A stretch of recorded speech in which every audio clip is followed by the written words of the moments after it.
Parker Solar Probe wasn't supposed to change everything. The spacecraft had one job during late September 2025. Skim through the Sun's outer atmosphere, collect data on solar wind dynamics, and survive temperatures that would vaporize most known materials. What it actually did was catch something nobody expected drifting through the corona's edge. The Whisper camera, designed to image solar structures in extreme ultraviolet wavelengths, captured 3I Atlas during its closest approach to our star. This wasn't surprising. Mission planners had hoped for exactly this opportunity, a chance to observe the interstellar visitor from the one vantage point unavailable to Earth-based telescopes, while the object disappeared behind solar glare. What stopped researchers mid-analysis was the second bright spot, trailing 70,000 kilometers behind. Initial assumptions followed standard comet physics. 3I Atlas had fragmented under thermal stress. Perihelion passages subject icy nuclei to extreme temperature gradients. Surface layers crack, internal pressure builds, and sometimes objects simply break apart. We've watched dozens of solar system comets disintegrate during close solar approaches. The fragmentation hypothesis seemed straightforward, almost boring in its conventionality. Then, the orbital calculations came back. The trailing object wasn't following 3I Atlas's trajectory. Not exactly. While both objects shared suspiciously similar orbital inclinations, and both clearly originated from beyond the solar system, their velocity vectors diverged by nearly 3 kilometers per second. The trailing object was moving faster, approaching from a slightly different angle, and would miss Earth's orbital plane by almost half an astronomical unit, when 3I Atlas would cross it nearly perfectly. This wasn't a fragment. This was a second visitor. The scramble began immediately. Ground-based telescopes repositioned as the object emerged from behind the Sun in early October. The Minor Planet Center issued preliminary orbital elements within 48 hours. Spectroscopic observations from Gemini North detected the familiar carbon dioxide signature, confirming cometary composition. But the chemistry showed subtle differences: slightly lower carbon dioxide to water ratios, trace ammonia not present in 3I Atlas. Most importantly, the mass estimates came back fast. This object massed perhaps 500 million tons with a nucleus under 1 kilometer. Not a giant, not anomalous. Almost reassuringly typical compared to 2I Borisov. The designation came through official channels on October 9th, 2025. 4I, the fourth confirmed interstellar visitor. Except the timing bothered everyone paying attention. 3 confirmed interstellar objects across 8 years, then suddenly 2 within weeks of each other. Statistical analysis suggested the probability of random coincidence sat somewhere below 3%. Either humanity had gotten extraordinarily lucky, or something fundamental about detection capabilities had shifted. Or perhaps, and this possibility kept astronomers awake despite their exhaustion, we weren't seeing a coincidence at all. We were seeing the beginning of something larger. The Minor Planet Center operates from a modest office complex in Cambridge, Massachusetts, processing reports from astronomical observatories worldwide. On October 10th, 2025, the center issued an electronic telegram that would fundamentally alter humanity's understanding of our cosmic neighborhood. The subject line read simply, "Multiple interstellar object candidates under investigation."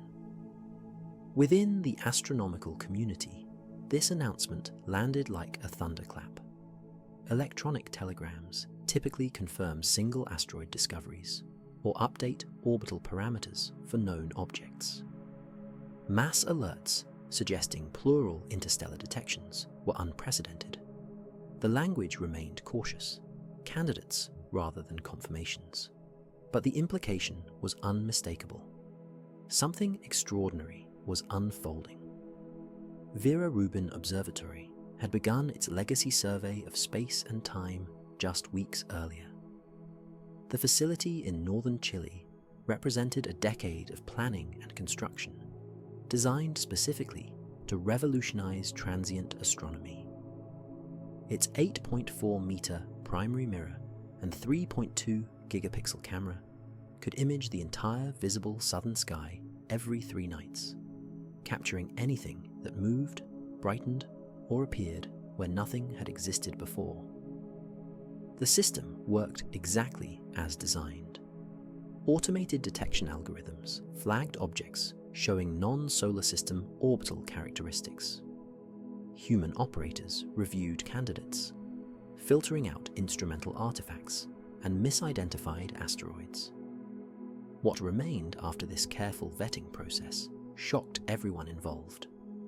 4 additional interstellar candidates identified within 72 hours of Parker Solar Probe's 4i discovery. Each showed hyperbolic orbital eccentricity exceeding 1.0, the mathematical signature of objects not gravitationally bound to our Sun. Each approached from different sectors of the sky. Each displayed preliminary spectroscopic evidence of cometary composition. The global alert triggered coordinated response protocols, established after 3 I-Atlas's detection. Major observatories reprioritized their schedules.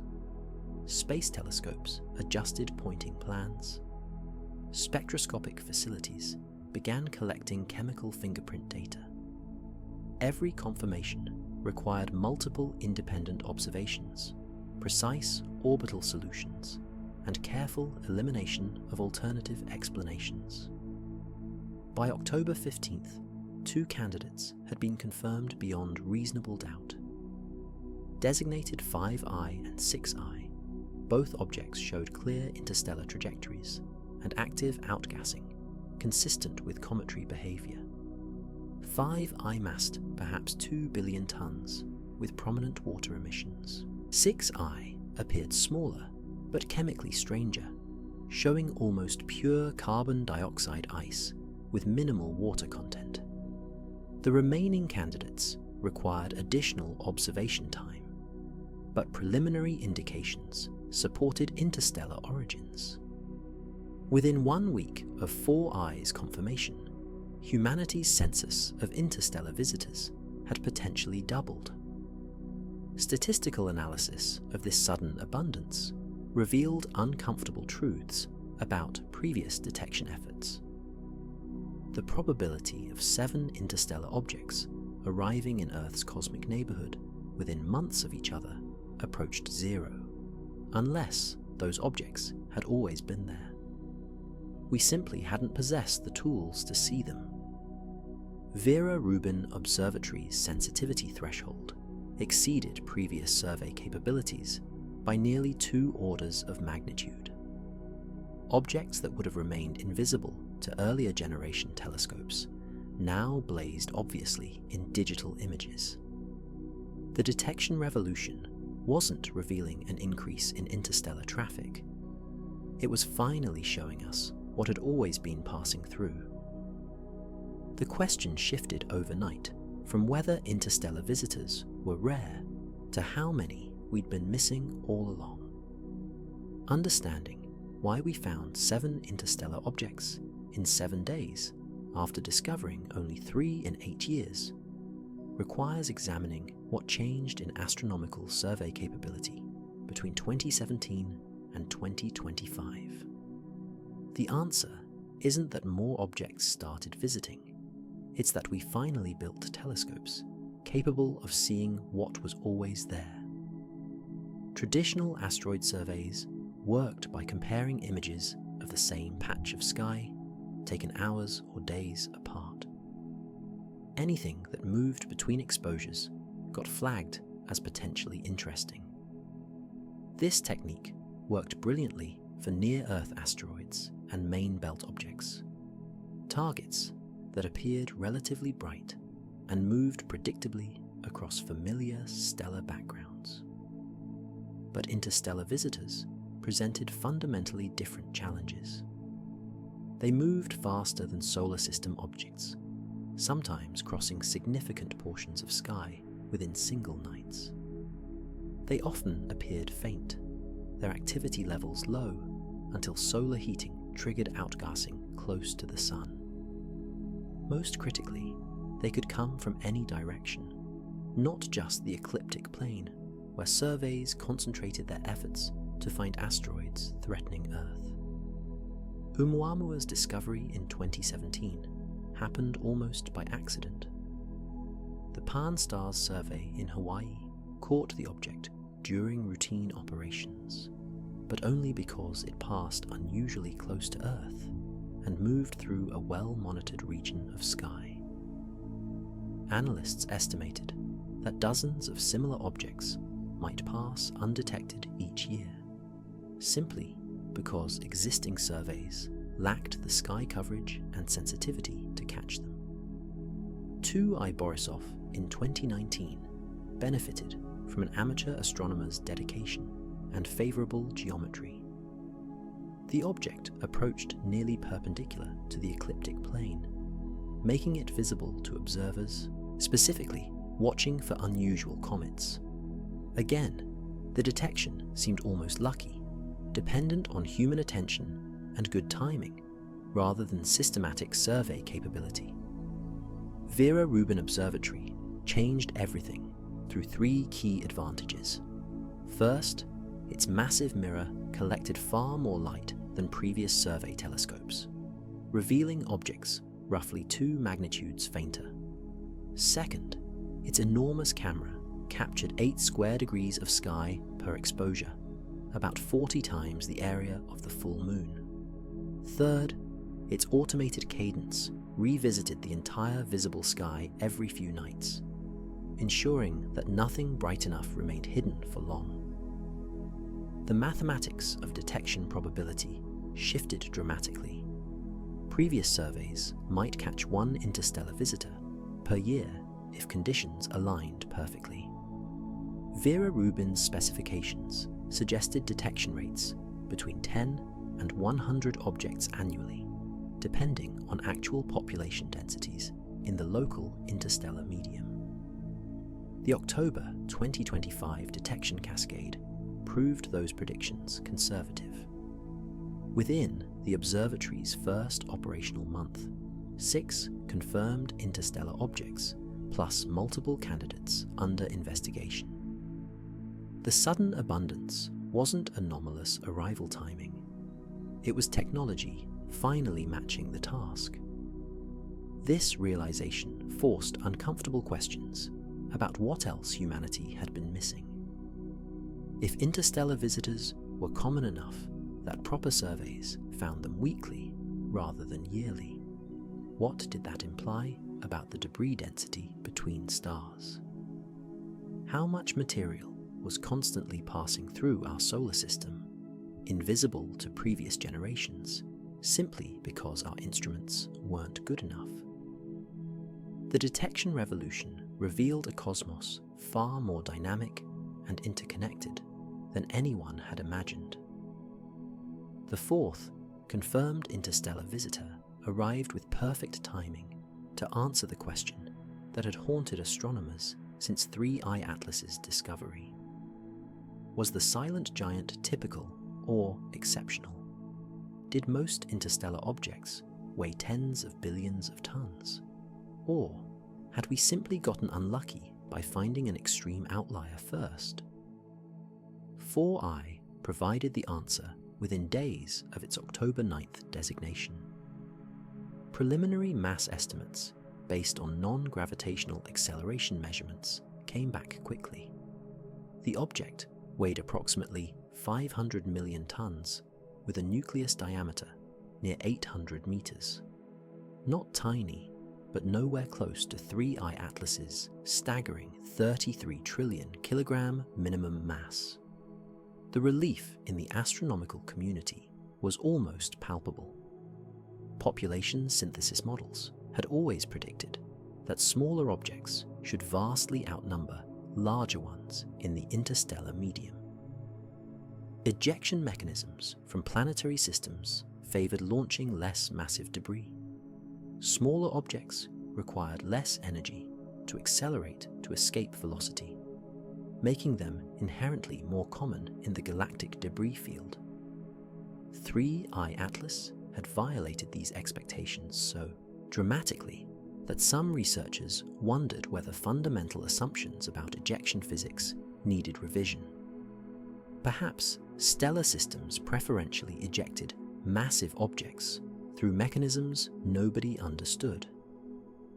Perhaps survival rates during million-year interstellar journeys favored heavyweight specimens, while smaller debris got sandblasted away by cosmic rays. 4I's conventional mass profile suggested the simpler explanation. The population models were correct. Smaller interstellar objects did outnumber giants. We'd simply detected the massive anomaly first through sheer geometric coincidence and favorable observing conditions. Spectroscopic observations from Keck Observatory revealed chemical composition broadly similar to 2I Borisov. Water ice dominated the volatile budget, with carbon dioxide present in more typical ratios than 3I Atlas's extreme carbon dioxide enrichment. Cyanogen emissions appeared in expected quantities. The dust-to-gas ratio fell within normal ranges for solar system comets at comparable distances from the Sun. Even the morphology looked reassuringly conventional. Hubble imaging showed a classic comet appearance with a bright central condensation, surrounded by a symmetric coma, and a dust tail pointing away from the Sun. No unusual sunward glows, no persistent anti-tail structures, just straightforward sublimation-driven activity responding predictably to solar heating. The non-gravitational acceleration measurements matched theoretical predictions almost perfectly.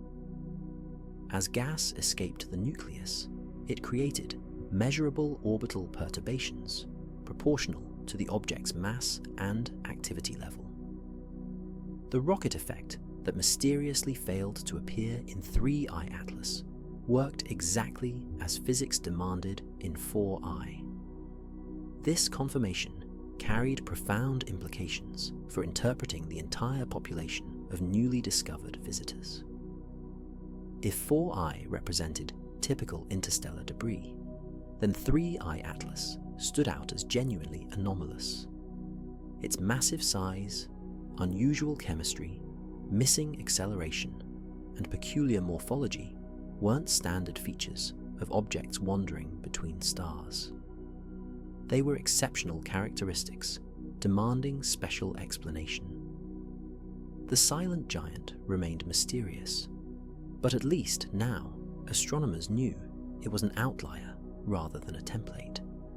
The interstellar object population followed expected distributions.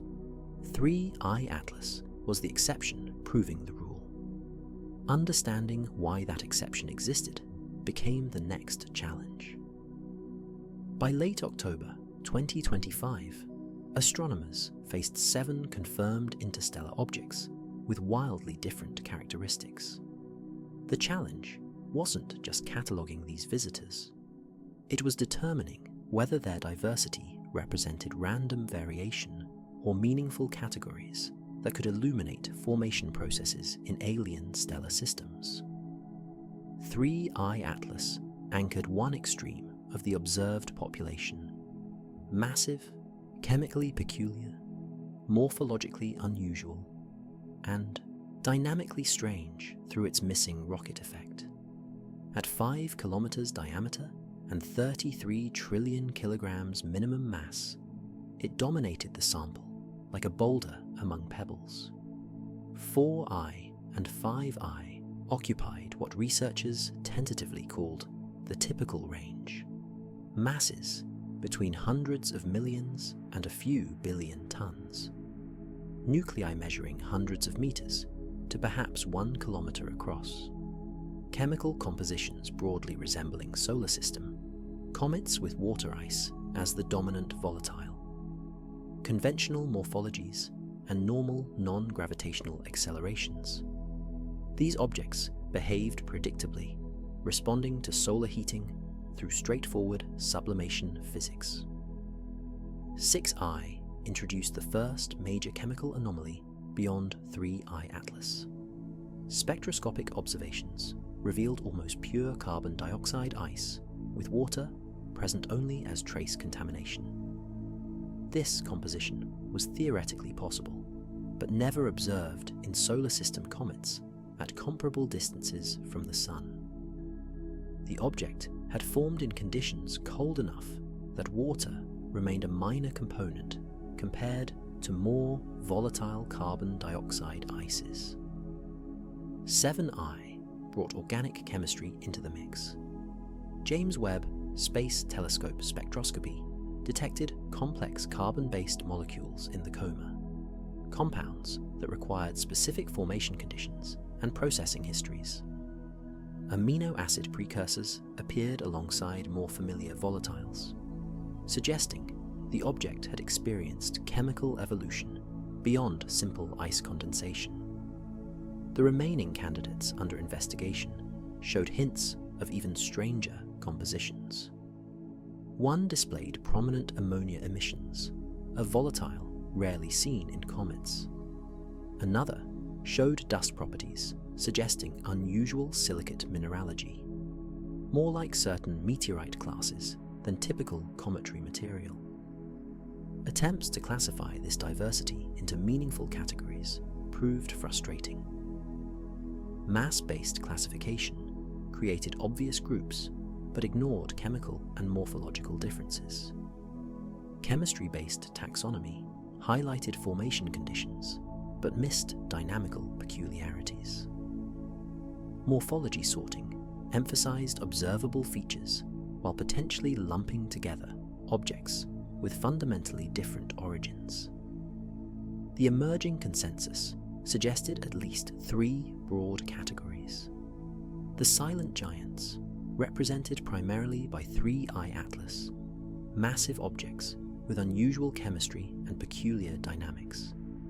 The ice dwarfs, conventional interstellar comets like 4I and 5I that behaved predictably and resembled solar system counterparts. The enigmas, objects like 6I and 7I that showed chemical or physical properties not easily explained by standard comet formation models. But even this 3-way split felt arbitrary and incomplete. Each object displayed unique characteristics, not fully captured by broad categorization. 6I's pure carbon dioxide composition differed fundamentally from 7I's organic-rich chemistry, yet both fell into the enigma category, simply because they didn't fit elsewhere. The taxonomy problem revealed a deeper truth about interstellar visitors. They weren't a homogeneous population, but rather samples from countless different stellar environments, each with unique formation histories. Every object carried information about conditions in its parent system, chemical fingerprints from alien planetary architectures. Understanding these visitors required moving beyond simple classification toward detailed individual characterization and comparative analysis. Orbital mechanics operates through elegant mathematics. Given an object's current position and velocity, astronomers can calculate where it came from and where it's going with extraordinary precision. By early November 2025, researchers began running these calculations backward for all 7 confirmed interstellar visitors, tracing their paths through space like detectives following breadcrumb trails into the past. The results were impossible to ignore. When you backtrack a single interstellar object's trajectory, the uncertainties grow rapidly. Small measurement errors in current velocity translate into enormous positional uncertainties after millions of years of travel through the galaxy.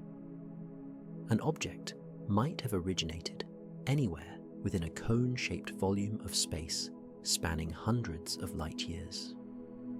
Pinpointing exact origin points becomes essentially impossible. But when multiple objects show convergent trajectories, the statistics change dramatically. Independent measurements with independent uncertainties that nonetheless point toward the same region of space carry far more weight than individual trajectory solutions. 4 of the 7 confirmed interstellar visitors, when backtracked through galactic space, accounting for stellar motions and gravitational perturbations, traced origin paths intersecting within a relatively compact volume, approximately 450 light-years from Earth. The mathematical probability of this convergence occurring by random chance sat comfortably below 1%.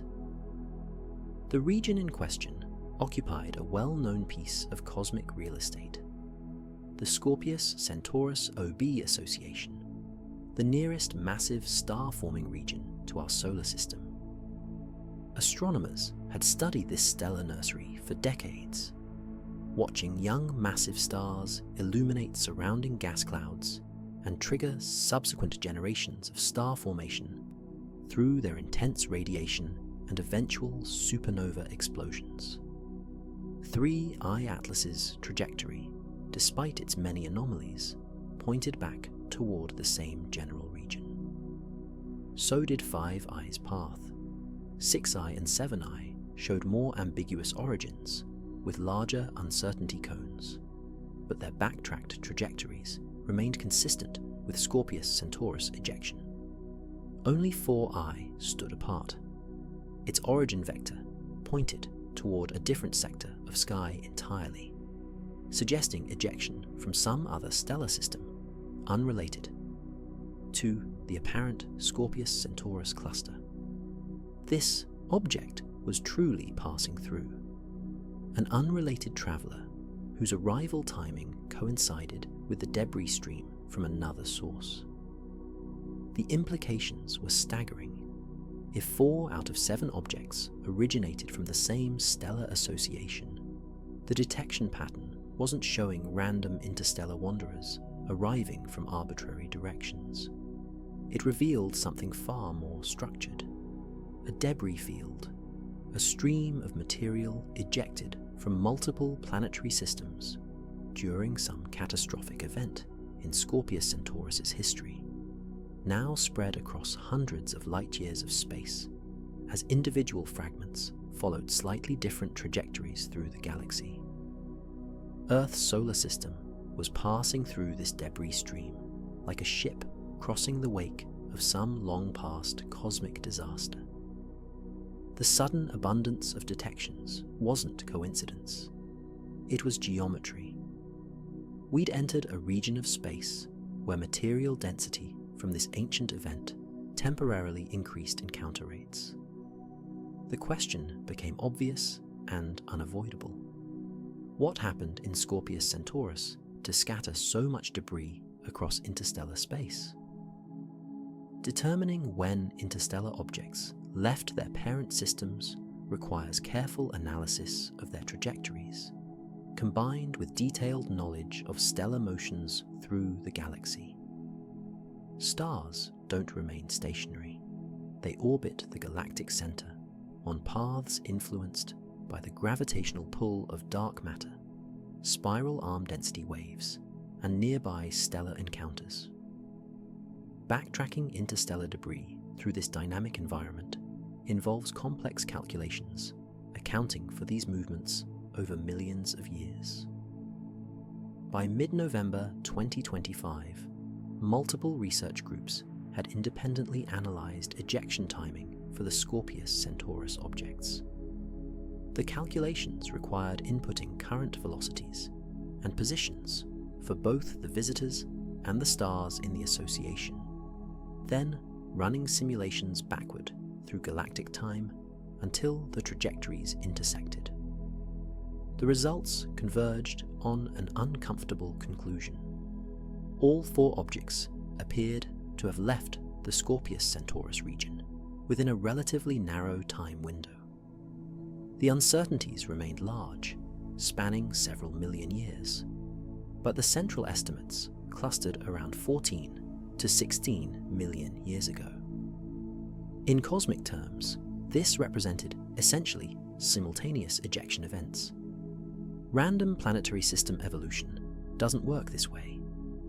Young stellar systems eject debris continuously over tens or hundreds of millions of years as planets migrate, orbits become unstable, and gravitational interactions scatter outer system objects into interstellar space.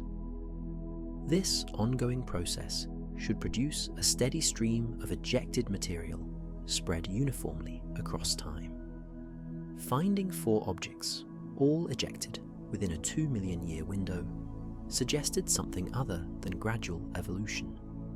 It pointed toward a discrete event, some catastrophic occurrence that simultaneously disrupted multiple planetary systems within the Scorpius-Centaurus association. The stellar association itself provided crucial context. Star formation doesn't occur in isolation. Young stars typically form in clusters where hundreds or thousands of stellar systems condense from the same giant molecular cloud over relatively brief timescales. These clusters remain gravitationally bound for several million years before stellar encounters and galactic tidal forces gradually disperse them into the general field star population. Scorpius-Centaurus contained multiple subgroups representing different generations of star formation. The oldest subgroup, Upper Scorpius, had ages around 11 million years. The youngest, Lower Centaurus Crux, showed ages near 16 million years. Right in the middle of this range sat the ejection timing for the interstellar visitors. The synchronization became harder to ignore when researchers examined the association's history more carefully. Around 15 million years ago, based on stellar age distributions and chemical abundances, Scorpius-Centaurus experienced a burst of massive star formation. These heavyweight stars lived fast and died young, detonating as supernovae within just a few million years of their birth. A supernova exploding within or near a young stellar cluster creates shockwaves powerful enough to disrupt planetary system formation across dozens of light years. The blast wave compresses gas, triggers new star formation, and violently perturbs any existing planetary systems in its path. The evidence suggested humanity was observing the scattered remains of planetary systems destroyed by an ancient supernova. Worlds that never finished forming, torn apart 15 million years ago. Chemical composition provides one of the most powerful tools for understanding where and how celestial objects formed. The specific mix of volatile ices, the ratios between different compounds, and the presence or absence of particular molecules all carry information about temperature, pressure, and radiation conditions during formation. When astronomers compared spectroscopic data from the Scorpius-Centaurus objects in late November 2025, patterns emerged that strengthened the common origin hypothesis. 3I Atlas had drawn attention immediately for its unusually high carbon dioxide to water ratio. This chemical signature indicated formation beyond what astronomers call the carbon dioxide snowline, the distance from a star where temperatures drop low enough for carbon dioxide to condense into solid ice. In our solar system, this boundary sits around 5 astronomical units from the Sun, roughly at Jupiter's orbit. Beyond this line, carbon dioxide ice becomes more abundant relative to water. 5I showed similar carbon dioxide enrichment, though not quite as extreme as 3I Atlas. The ratio suggested formation in the outer regions of its parent system, perhaps between 5 and 10 astronomical units from the central star. 6I took the pattern to its logical extreme, with almost pure carbon dioxide ice and minimal water contamination, indicating birth in truly frigid conditions beyond 10 astronomical units. Even 7I, despite its unusual organic chemistry, displayed elevated carbon dioxide levels when researchers carefully separated the spectral contributions of different molecular species. The organic compounds added complexity but didn't erase the underlying volatile signature, pointing toward cold formation environments. This chemical convergence carried significant implications. If these objects had originated from random stellar systems scattered across the galaxy, their volatile compositions should have shown enormous diversity. Different stars have different masses, different luminosities, different compositions inherited from the gas clouds that formed them. Their snowline locations vary by factors of 2 or 3. Planetary systems forming around these varied stars should produce comets with correspondingly varied chemistry. Instead, the Scorpius-Centaurus objects showed related chemical signatures. Carbon dioxide enrichment appeared as a common theme, with variations in degree rather than fundamental character. This consistency suggested formation in similar stellar environments. Planetary systems orbiting stars with comparable masses and luminosities within the same stellar association.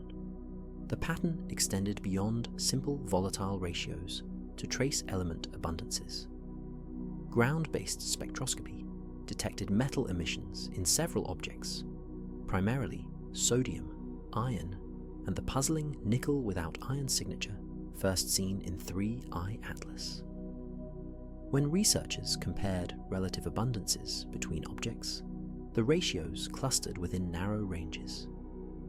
These metals originated from dust grains mixed with the ices, refractory materials that condensed from the protoplanetary disk during planet formation. Their abundances reflected the chemical composition of the gas cloud that formed the parent stars. Objects from the same stellar association, formed from the same giant molecular cloud, should show similar refractory element patterns. The chemistry was telling a consistent story. These visitors weren't random samples from arbitrary stellar systems. They were siblings, born in the same cosmic nursery, now scattered across interstellar space. Statistical analysis of the 7 confirmed interstellar objects revealed something unexpected when researchers plotted their masses on a logarithmic scale in early December 2025. Rather than showing a smooth distribution decreasing steadily from large to small objects as population models predicted, the data displayed 2 distinct peaks separated by a curious gap. At the low end of the mass range sat 4I, 5I, and the newest confirmed visitor, 8I, discovered in late November. These objects weighed between 300 million and 2 billion tons, with nuclei measuring 500 to 1,000 meters in diameter. They clustered tightly in what astronomers began calling the fragment population, pieces of debris small enough to have been ejected efficiently from their parent systems, but large enough to survive the journey through interstellar space. At the high end stood 3I Atlas in magnificent isolation at 33 trillion kilograms minimum mass.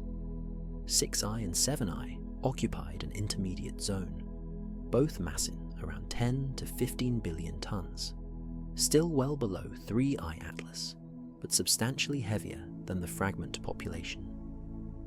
These appeared to represent a second distinct group, the survivors, objects massive enough to have resisted fragmentation during whatever catastrophic event ejected them. The gap between these populations spanned nearly 2 orders of magnitude. Objects in the 1 billion to 5 billion ton range were conspicuously absent from the sample. This missing middle range demanded explanation because population synthesis models predicted it should be well populated, representing the transition between small fragments and large intact bodies. Computer simulations of planetary system disruption by supernova shockwaves provided a potential answer. When high-velocity blast waves slam into partially formed planetary systems, they don't affect all objects equally. Small debris, anything under a kilometer or so, experiences primarily bulk acceleration. The shockwave hits the entire object simultaneously, launching it into space relatively intact despite enormous forces involved. Larger objects, those spanning several kilometers, have enough structural strength and self-gravity to resist complete disruption. The shockwave deforms them, strips away surface layers, and imparts tremendous velocity, but the core survives as a coherent body. The problematic middle range, objects between 1 and 4 kilometers in diameter, occupies a destructive sweet spot. They're large enough that shockwaves don't accelerate them uniformly, creating internal stress gradients that tear the object apart. But they lack sufficient gravity and structural strength to hold together against these tidal forces. They shatter into smaller fragments that either fall back into the surviving population or disperse below detection thresholds. This fragmentation process during ejection naturally creates a bimodal distribution: small intact fragments and large surviving cores, with the middle range systematically destroyed. The observed mass distribution wasn't showing the intact population that left Scorpius-Centaurus 15 million years ago. It was revealing the survivors, objects that endured both catastrophic ejection and subsequent million-year journey through the harsh interstellar environment. Understanding this selection effect changed how astronomers interpreted the visitor population and what it revealed about the original disaster. NASA faced an extraordinary decision in early December 2025. The agency could continue Juno's extended mission studying Jupiter's gravitational field and atmospheric dynamics. Scientific investigations planned for years and already delivering valuable results. Or it could redirect the spacecraft toward 5I, an interstellar visitor that would pass within potential intercept range in March 2026. The choice represented a fundamental question about scientific priorities and acceptable risk. Juno had been orbiting Jupiter since July 20th, 2016, far exceeding its original mission duration. The spacecraft had survived radiation doses that would have destroyed less robust designs, returning stunning imagery and groundbreaking measurements of the gas giant's interior structure. Every additional orbit added to humanity's understanding of how giant planets form and evolve. But the opportunity approaching in March was unprecedented. 5I would pass within approximately 53 million kilometers of Jupiter on March 16th, 2026. Orbital mechanics calculations suggested that Juno could reach an intercept trajectory using a carefully timed Oberth effect maneuver, firing its engines at closest approach to Jupiter, where orbital velocities peaked, maximizing the efficiency of every kilogram of remaining propellant. the engineering analysis came back cautiously optimistic. Juno carried sufficient fuel reserves for the required velocity change. The spacecraft's instruments, while designed for studying Jupiter, could be repurposed for observing an interstellar comet at close range. The trajectory solution existed and appeared feasible within known spacecraft capabilities and operational constraints. Success would mean humanity's first direct sampling of confirmed interstellar material. Juno's dust detector could analyze grain compositions directly. The magnetometer could measure any intrinsic magnetic fields. Imaging systems could resolve surface features on the nucleus. Spectroscopic instruments could characterize outgassing chemistry from distances measured in hundreds rather than millions of kilometers. The closest approach distance in the most favorable scenarios reached 1,200 kilometers, close enough to fly through the coma and collect dust particles sublimating from the surface. These samples would carry isotopic signatures, proving beyond doubt whether 5I formed around our Sun or in some distant stellar system.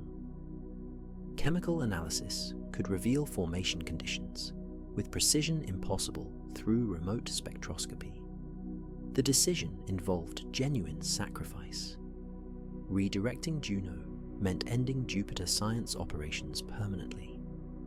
The spacecraft would expend all remaining fuel, reaching 5I with nothing left for returning to the gas giant or adjusting its post-encounter trajectory.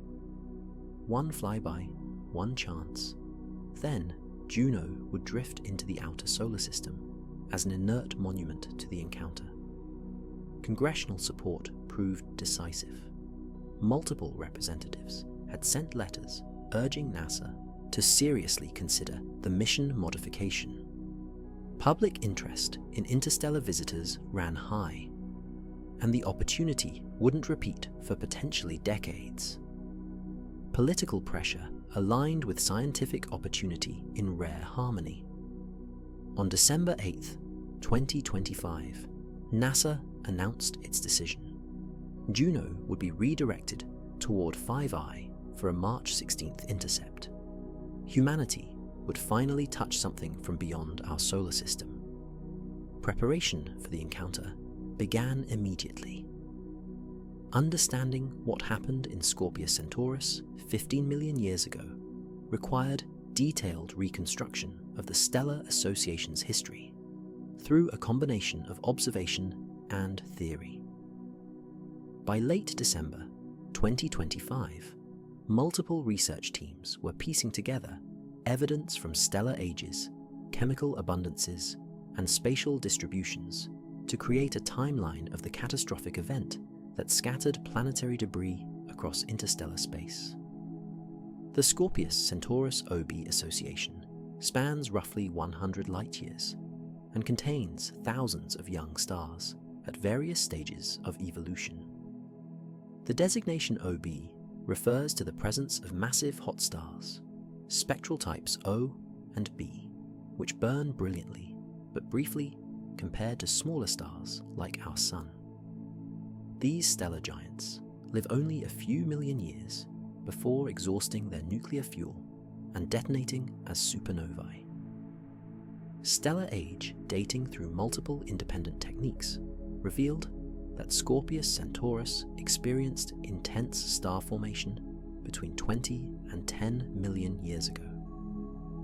Different subgroups within the association showed slightly different ages, indicating that star formation propagated through the region over time, rather than occurring in a single burst.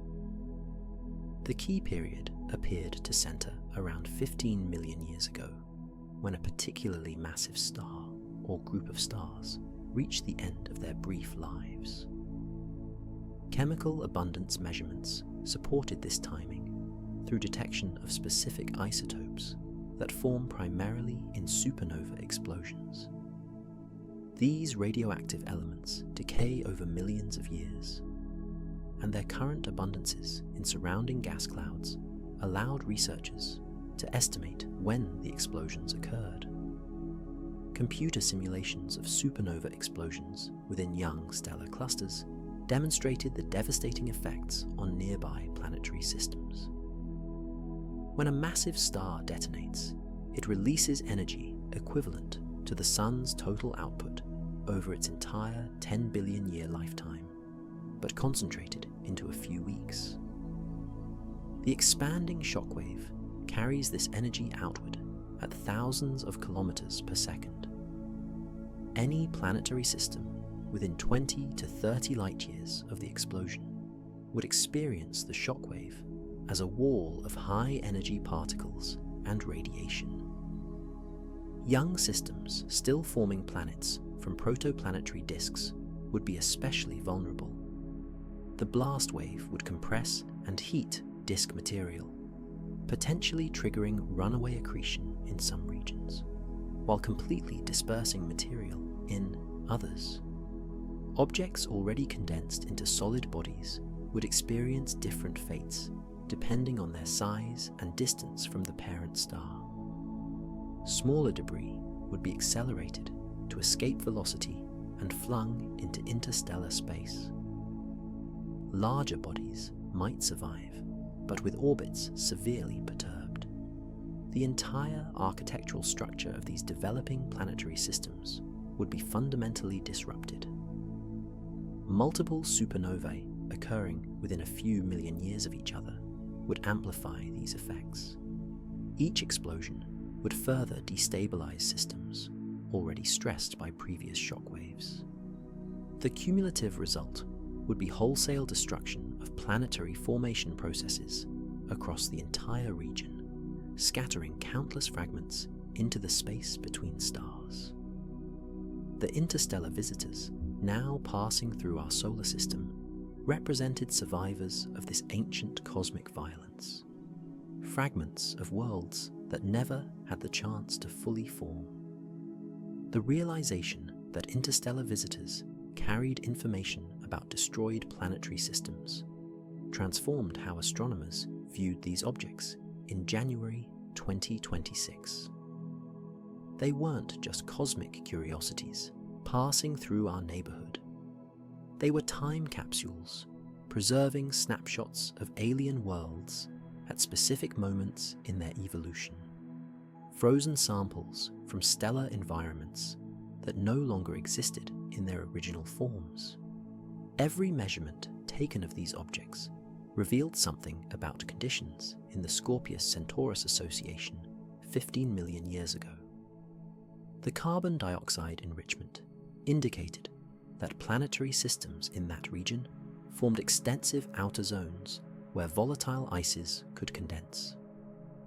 The presence of complex organic molecules suggested that chemical evolution toward prebiotic compounds occurred in multiple systems, not just our own solar system.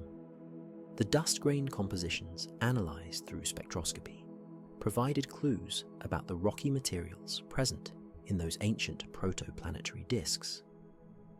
Different silicate minerals form at different temperatures and pressures, creating a record of where in the disk particular grains condensed. Researchers could effectively map the temperature gradients and material distributions in planetary systems that ceased to exist before Earth's dinosaurs appeared. 3I Atlas's massive size suggested it might represent a partially formed planetary core, an object that had begun accumulating material through gravitational accretion, but never finished growing into a full planet. If true, studying its composition could reveal what the interiors of young planets looked like during their assembly phase. The nickel-rich chemistry might indicate differentiation, the process where heavy metals sink toward a body's center, while lighter materials float toward the surface.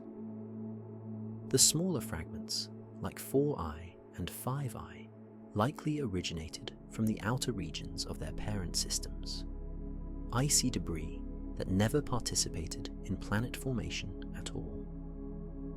These were the leftover building blocks, material that escaped incorporation into larger bodies and instead drifted in the cold outer zones until the supernova shockwave launched them into interstellar space. This archaeological perspective extended beyond individual objects to population statistics. The mass distribution, chemical diversity, and trajectory convergence all constrained models of how planetary systems form and evolve. Researchers could test theories about disk lifetimes, planet migration, and debris clearing by comparing predictions against the actual population of survivors from the Scorpius-Centaurus disaster. The age of the ejection event proved particularly valuable for understanding timescales in planet formation. 15 million years after the parent stars formed, these systems were still in early assembly stages, with substantial debris remaining in their outer regions. This timing suggested that planetary system formation around solar mass stars required longer than some models predicted, or that the Scorpius-Centaurus systems experienced unusually slow or disrupted development. Each new measurement added another piece to a puzzle depicting planetary systems humanity could never observe directly. The visitors were ambassadors from destroyed worlds, carrying messages encoded in their chemistry and structure about how planets form, how often formation succeeds, and what catastrophes can prevent stellar systems from developing stable architectures capable of hosting life. Ground-based spectroscopy reached new levels of precision in late January 2026, when multiple observatories coordinated observations of 6I during favorable viewing conditions. The target was isotopic ratios, subtle variations in atomic weights that carry profound information about where and when materials formed. What researchers found challenged assumptions about stellar chemistry and provided the most direct evidence yet for truly extrasolar origins. Isotopes are versions of the same element with different numbers of neutrons in their nuclei. Carbon-12 and carbon-13 are both carbon, chemically identical, but with slightly different masses. These mass differences create tiny shifts in spectral line positions, shifts measurable with high-resolution spectrographs, operating at the limits of their capabilities. The key measurement focused on deuterium, heavy hydrogen with 1 proton and 1 neutron instead of hydrogen's usual single proton. The deuterium to hydrogen ratio serves as a powerful diagnostic of formation conditions because it varies significantly between different stellar environments and changes over cosmic time as the galaxy chemically evolves. 6I's water ice showed deuterium enrichment approximately 30% higher than solar system values. This wasn't a subtle effect requiring careful statistical analysis. It stood out clearly in multiple independent measurements from different observatories using different instruments. The enrichment ruled out contamination or measurement error as explanations.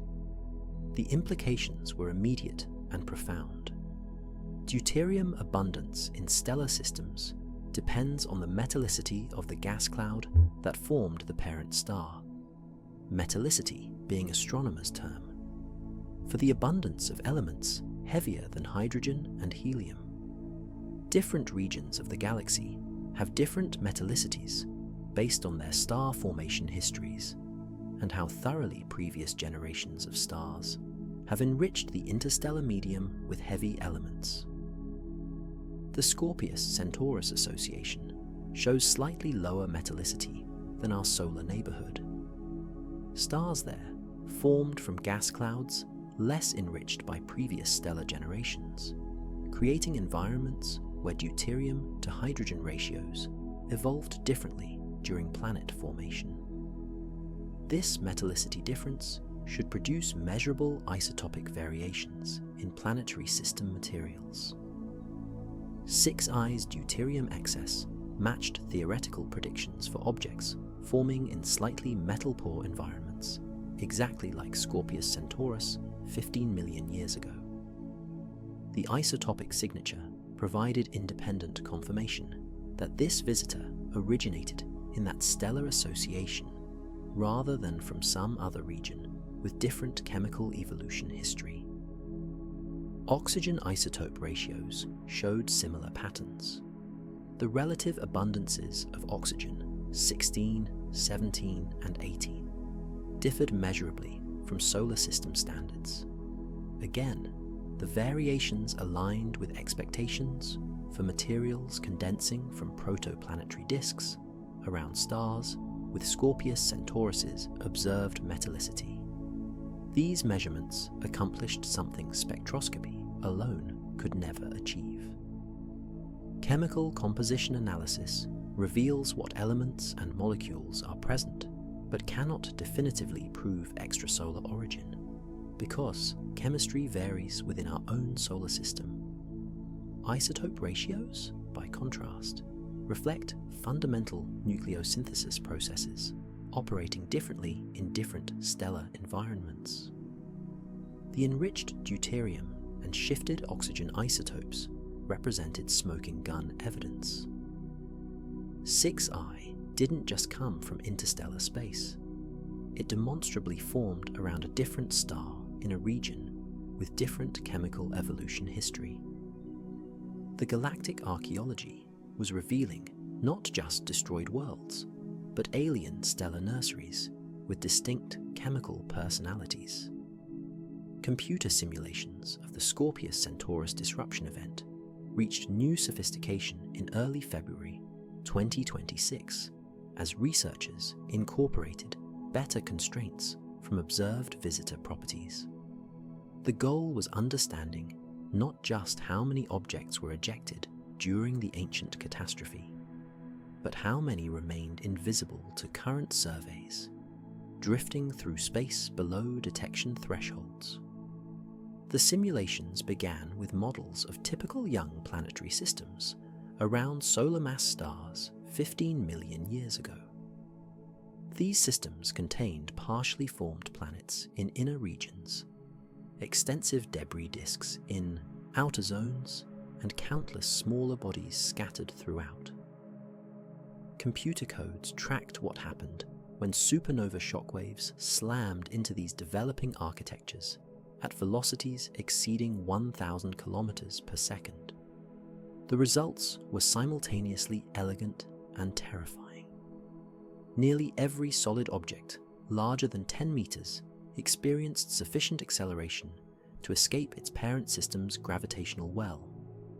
Smaller dust grains either vaporized from shock heating or remained gravitationally bound, but anything in the 10 meter to 10 kilometer range got launched into interstellar space. The mass distribution of ejected material followed predictable patterns. For every object massing billions of tons, the simulations produced thousands of fragments in the millions of tons range, and millions of pieces weighing mere thousands of tons.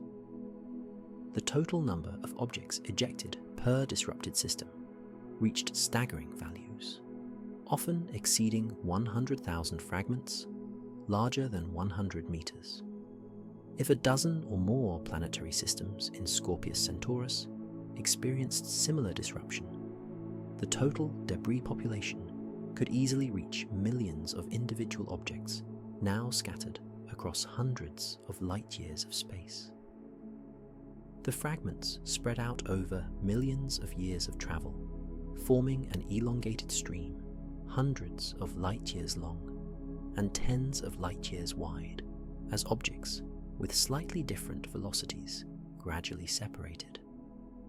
Earth's solar system was currently passing through this debris stream, a transit that began in mid-2025 and would continue through late 2027, based on the stream's calculated dimensions and our Sun's motion through the galaxy.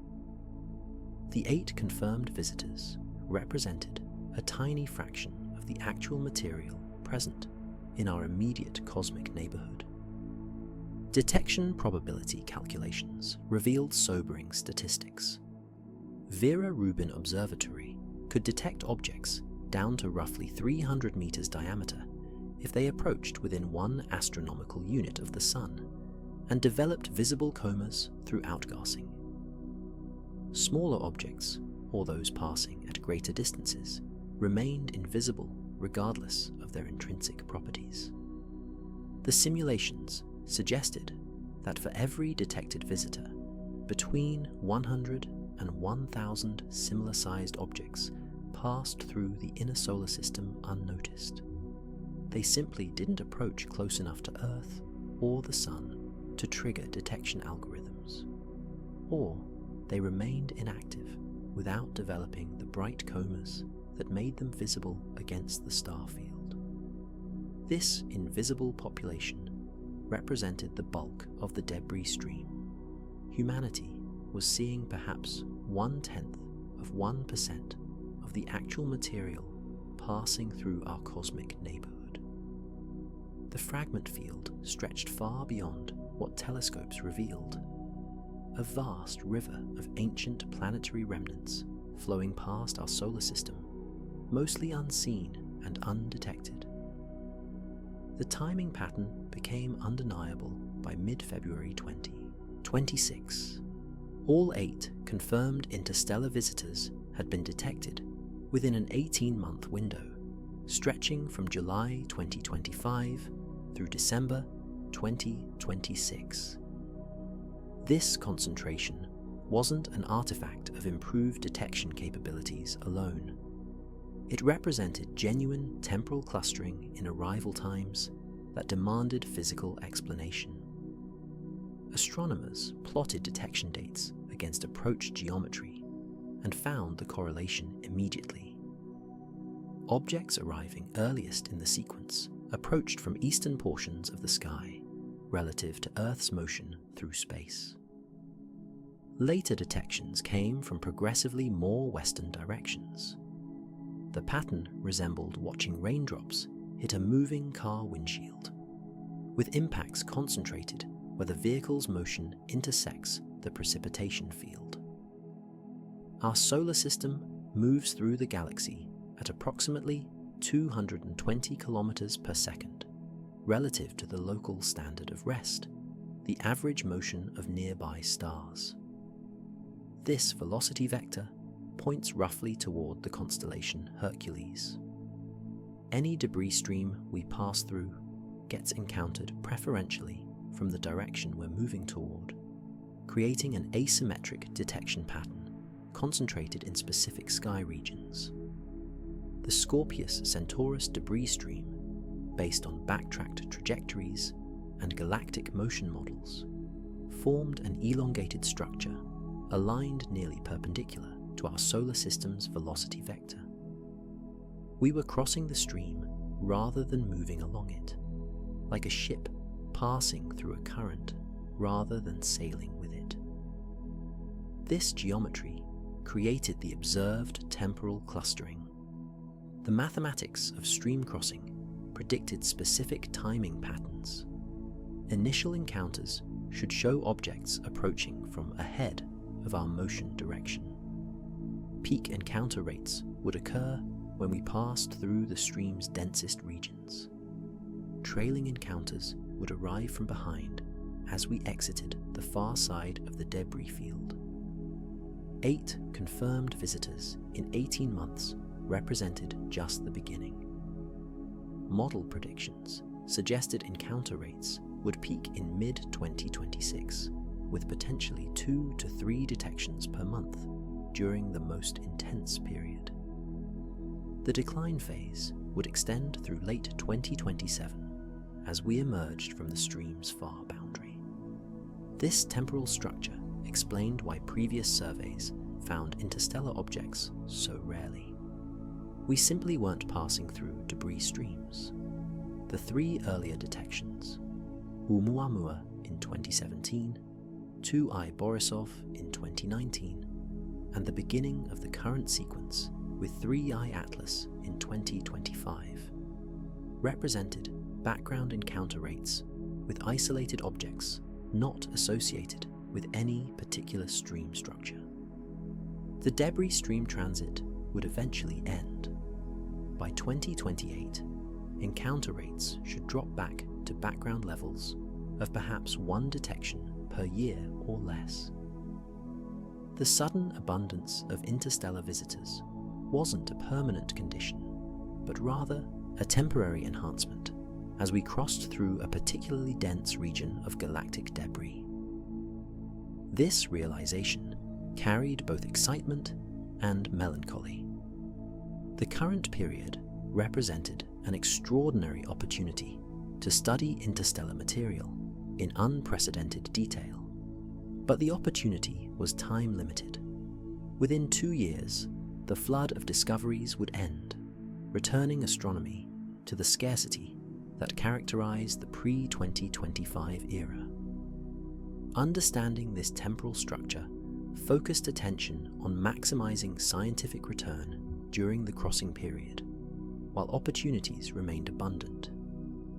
9I presented astronomers with a compositional puzzle that challenged theories about planetary system formation when spectroscopic observations began in late February 2026.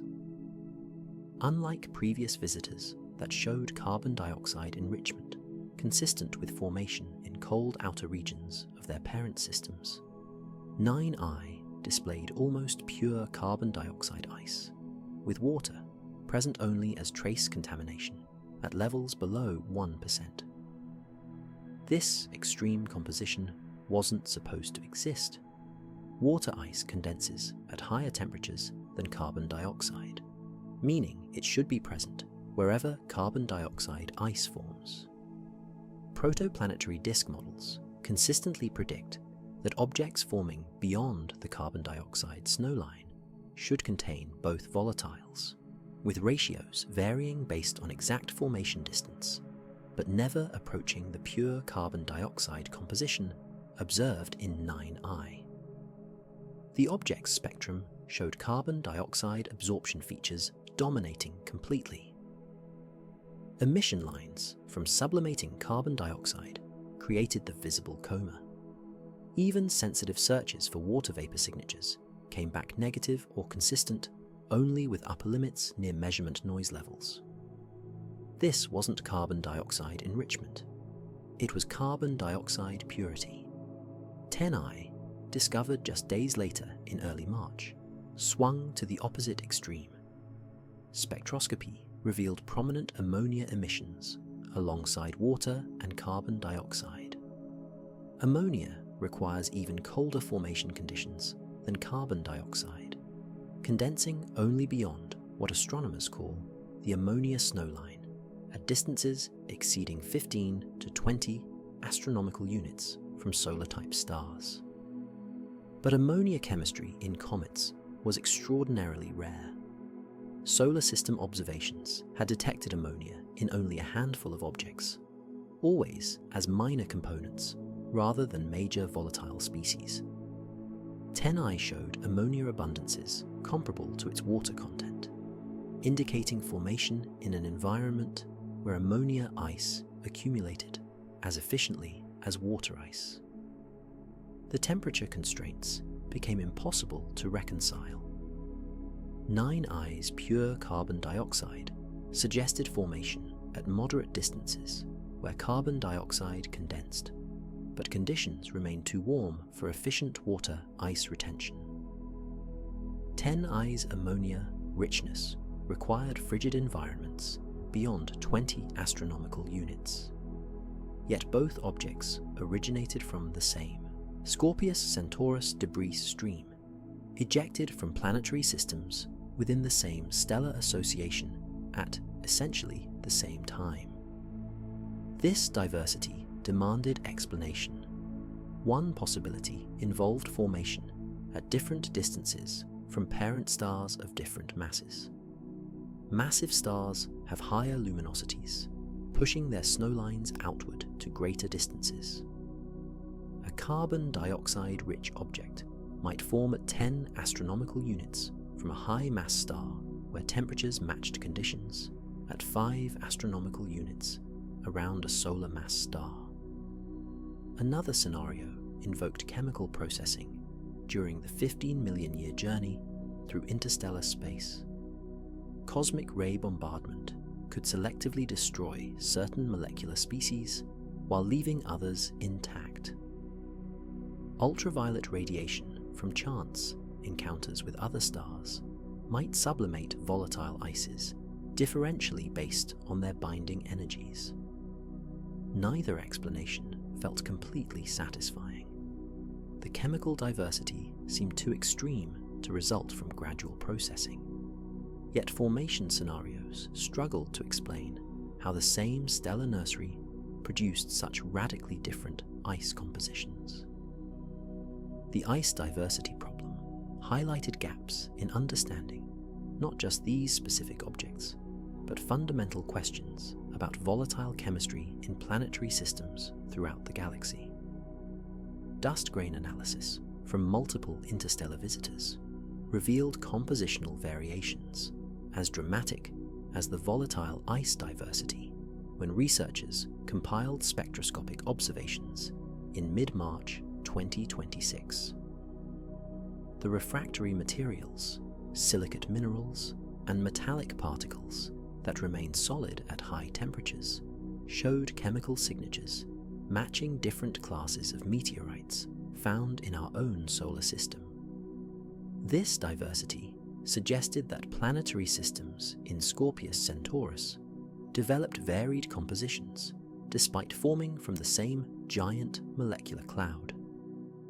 3I Atlas had shown the puzzling nickel without iron emission pattern, suggesting unusual metal chemistry. Detailed analysis of its dust grains through polarimetry and thermal emission spectroscopy revealed silicate compositions resembling enstatite, a magnesium-rich mineral common in certain meteorite classes, but relatively rare in typical cometary dust. 6I's dust showed completely different characteristics. The silicate signatures matched olivine-rich compositions similar to carbonaceous chondrite meteorites, primitive materials that formed in the outer solar system and retained volatile-rich compositions. These grains contained significant amounts of carbon and organic compounds mixed with the rocky minerals. 7I's dust analysis revealed yet another distinct composition. The grains showed iron-rich silicates with spectral features matching ordinary chondrite meteorites, the most common type found on Earth. The iron content appeared in oxidized forms rather than metallic, indicating formation in environments with available oxygen for chemical reactions. This mineralogical diversity carried profound implications for understanding planet formation processes. In our solar system, different meteorite classes originated from different parent bodies that formed at various distances from the young sun. Enstatite-rich materials condensed in hot, oxygen-poor regions close to the sun. Carbonaceous materials formed in colder, more oxidizing conditions farther out. Ordinary chondrites represented intermediate compositions. Finding all these mineralogical signatures in objects from the same debris stream suggested that Scorpius-Centaurus planetary systems developed similar chemical gradients. Temperature and oxygen availability varied with distance from parent stars, creating distinct compositional zones where different minerals could condense from protoplanetary disk gas. But the puzzle deepened when researchers considered that these diverse compositions appeared in objects with similar volatile ice chemistry. 9I showed carbonaceous silicates despite its pure carbon dioxide ice. 10I contained enstatite-rich grains alongside its ammonia-rich volatiles. The expected correlation between refractory and volatile compositions wasn't appearing in the data. One explanation involved mixing processes during planet formation. Gravitational interactions between forming planets could scatter debris across large distances, mixing materials that condensed in different temperature zones. Objects ending up in cold outer regions might carry refractory grains that originally formed much closer to their parent stars. Another possibility suggested different parent body processing. Some visitors might represent fragments from differentiated planetesimals, where heating and chemical evolution had altered original compositions. Others could be primitive aggregates that never experienced significant thermal processing, preserving unmodified disk materials. The refractory diversity, combined with volatile variations, painted a picture of extraordinary complexity in the original Scorpius-Centaurus planetary systems. Each visitor carried different pieces of information about formation conditions, chemical evolution, and dynamical histories. Together, they revealed planetary architectures more varied and intricate than simple models predicted. James Webb Space Telescope observations of 7I in mid-March 2026 detected molecular complexity that transformed understanding of interstellar chemistry and its implications for the origins of life. The near-infrared spectrograph identified not just simple organic molecules, but complex carbon-based compounds, including amino acid precursors, compounds that serve as building blocks for the proteins essential to all known biology. The detections weren't subtle hints requiring careful interpretation. Multiple emission lines appeared clearly in the spectrum, corresponding to molecules like formamide, acetonitril, and methyl cyanide. These compounds contain carbon, nitrogen, oxygen, and hydrogen arranged in configurations that can participate in prebiotic chemistry, the molecular reactions that potentially lead toward living systems. Most significantly, the spectrum showed evidence for glycine precursors, simpler molecules that can combine to form glycine, the simplest amino acid. While the observations didn't detect glycine itself, the presence of its chemical building blocks suggested that the pathways toward biological molecules operated in 7I's parent system 15 million years ago. This organic richness wasn't completely unprecedented in cometary science. Solar system comets had shown complex organic chemistry, including amino acids, in samples returned by spacecraft missions.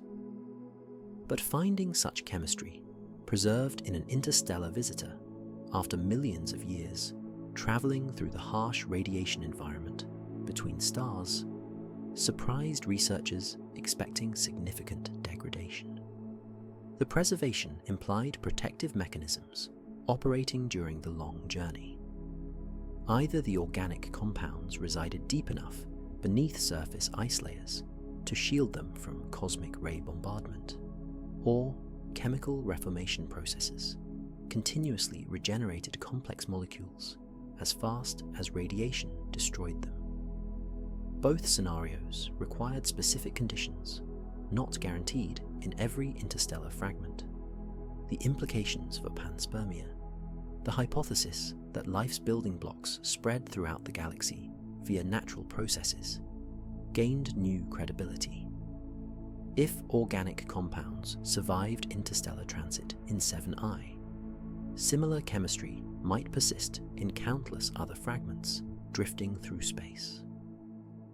Collisions between these visitors and young planets could deliver ready-made prebiotic molecules to worlds where life might eventually emerge.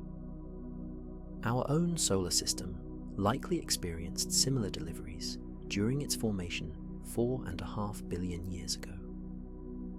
The late heavy bombardment period, when impacts scarred the inner planets, might have included interstellar visitors carrying organic cargo from other stellar systems. Earth's early chemistry could have been enriched by these cosmic deliveries. The discovery raised profound questions about chemical connectivity across the galaxy. If stellar systems routinely exchange organic-rich debris through ejection and capture processes, then prebiotic chemistry might be less about rare local synthesis and more about galaxy-scale mixing of materials. The building blocks of life could be common interstellar commodities rather than precious local inventions. 8I showed similar organic signatures when observed days later, confirming that complex carbon chemistry wasn't unique to 7I. Multiple visitors in the debris stream carried these compounds, suggesting systematic processes in Scorpius-Centaurus planetary systems that favored organic molecule formation and preservation. The organic surprise transformed interstellar visitors from geological curiosities into potential biological messengers, carriers of chemistry that might seed life throughout the cosmos. The nickel without iron pattern, first observed in 3I Atlas, reappeared in 3 additional visitors by late March 2026, transforming what seemed like an isolated peculiarity into a systematic signature demanding comprehensive explanation. Very large telescope spectroscopy confirmed that 6I, 8I, and 10I all showed prominent nickel emission lines, while iron remained conspicuously absent, or present only at levels barely above detection limits. This repeated pattern ruled out observational artifacts or unique circumstances affecting single objects. 4 separate visitors from the same debris stream displayed identical metal chemistry anomalies. The correlation suggested common formation processes or shared evolutionary histories, rather than random compositional variation. The leading theoretical explanation invoked differentiation in planetesimal parent bodies. When rocky objects grow large enough and contain sufficient radioactive elements, internal heating can melt the interior. Dense metals like iron and nickel sink toward the center, forming a metallic core, while lighter silicate minerals float upward, creating a rocky mantle. This process mirrors what happened in Earth and other terrestrial planets.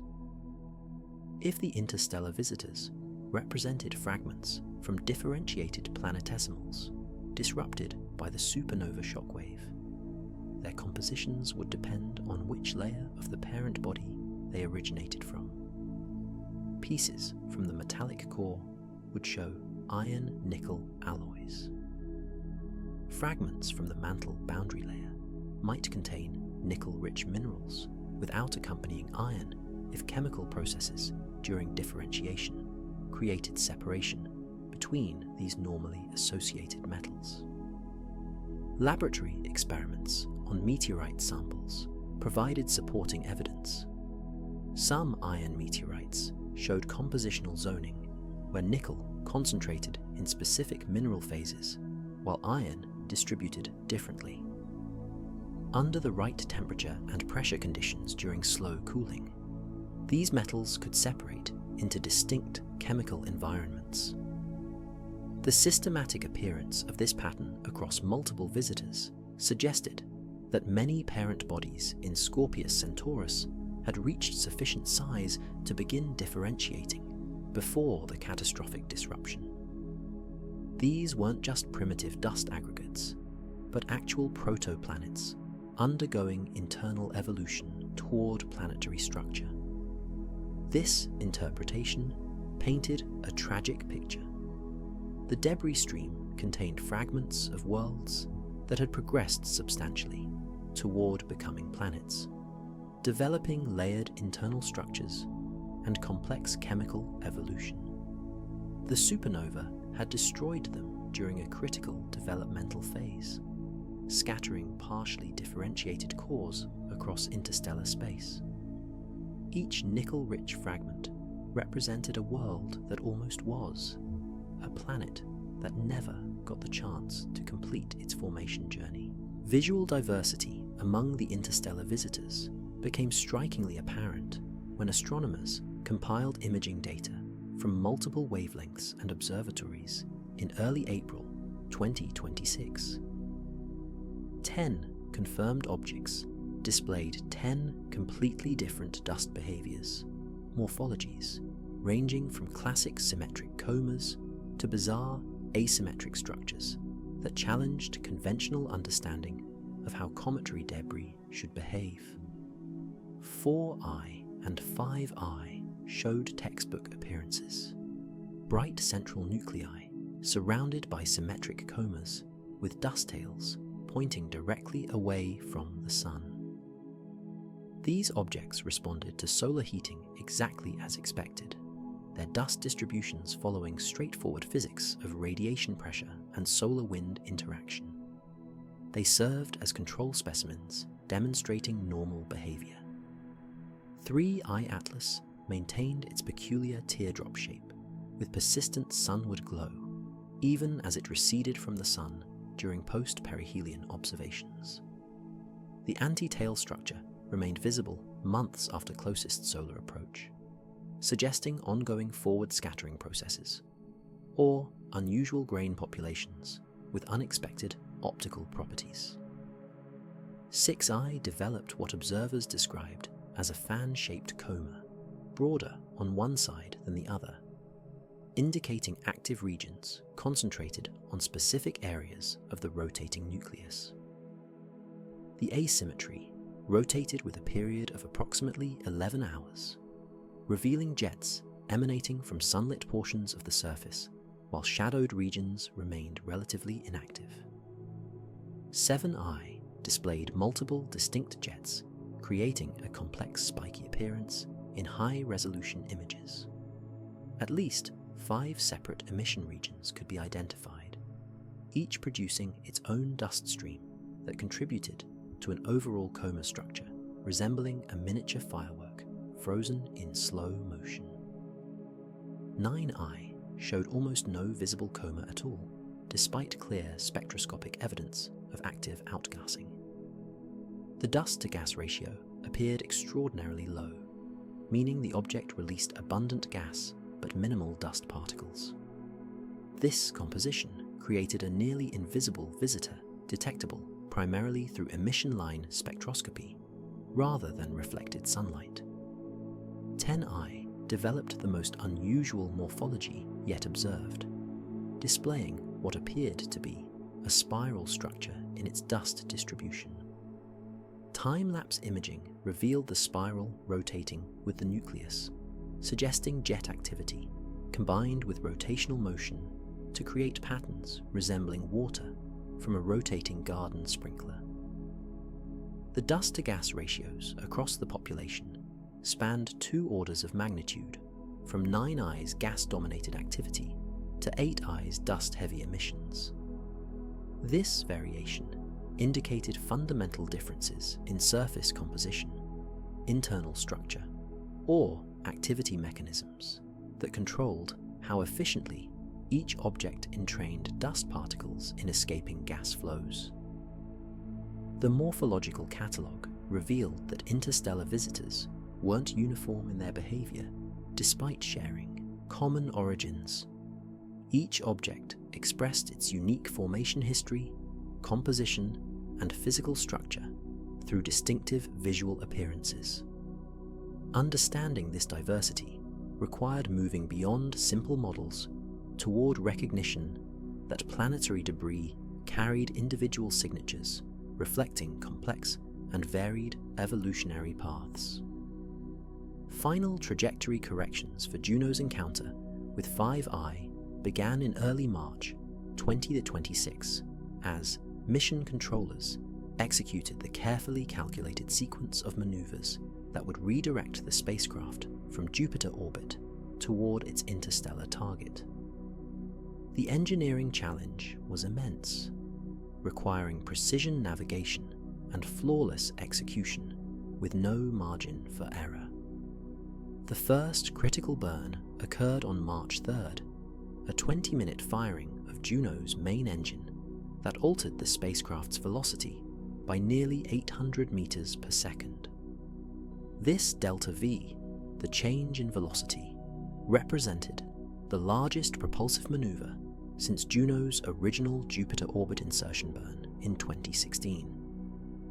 The spacecraft shuddered as its engine consumed precious fuel, each second of thrust bringing the interstellar encounter closer to reality. Navigation teams tracked Juno's new trajectory with obsessive precision using radio signals from NASA's Deep Space Network. Measurements accurate to millimeters per second confirmed the burn had performed almost perfectly, placing the spacecraft within 1 kilometer of its target trajectory.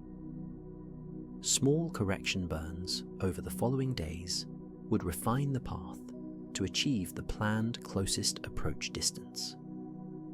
Instrument recalibration presented unique challenges.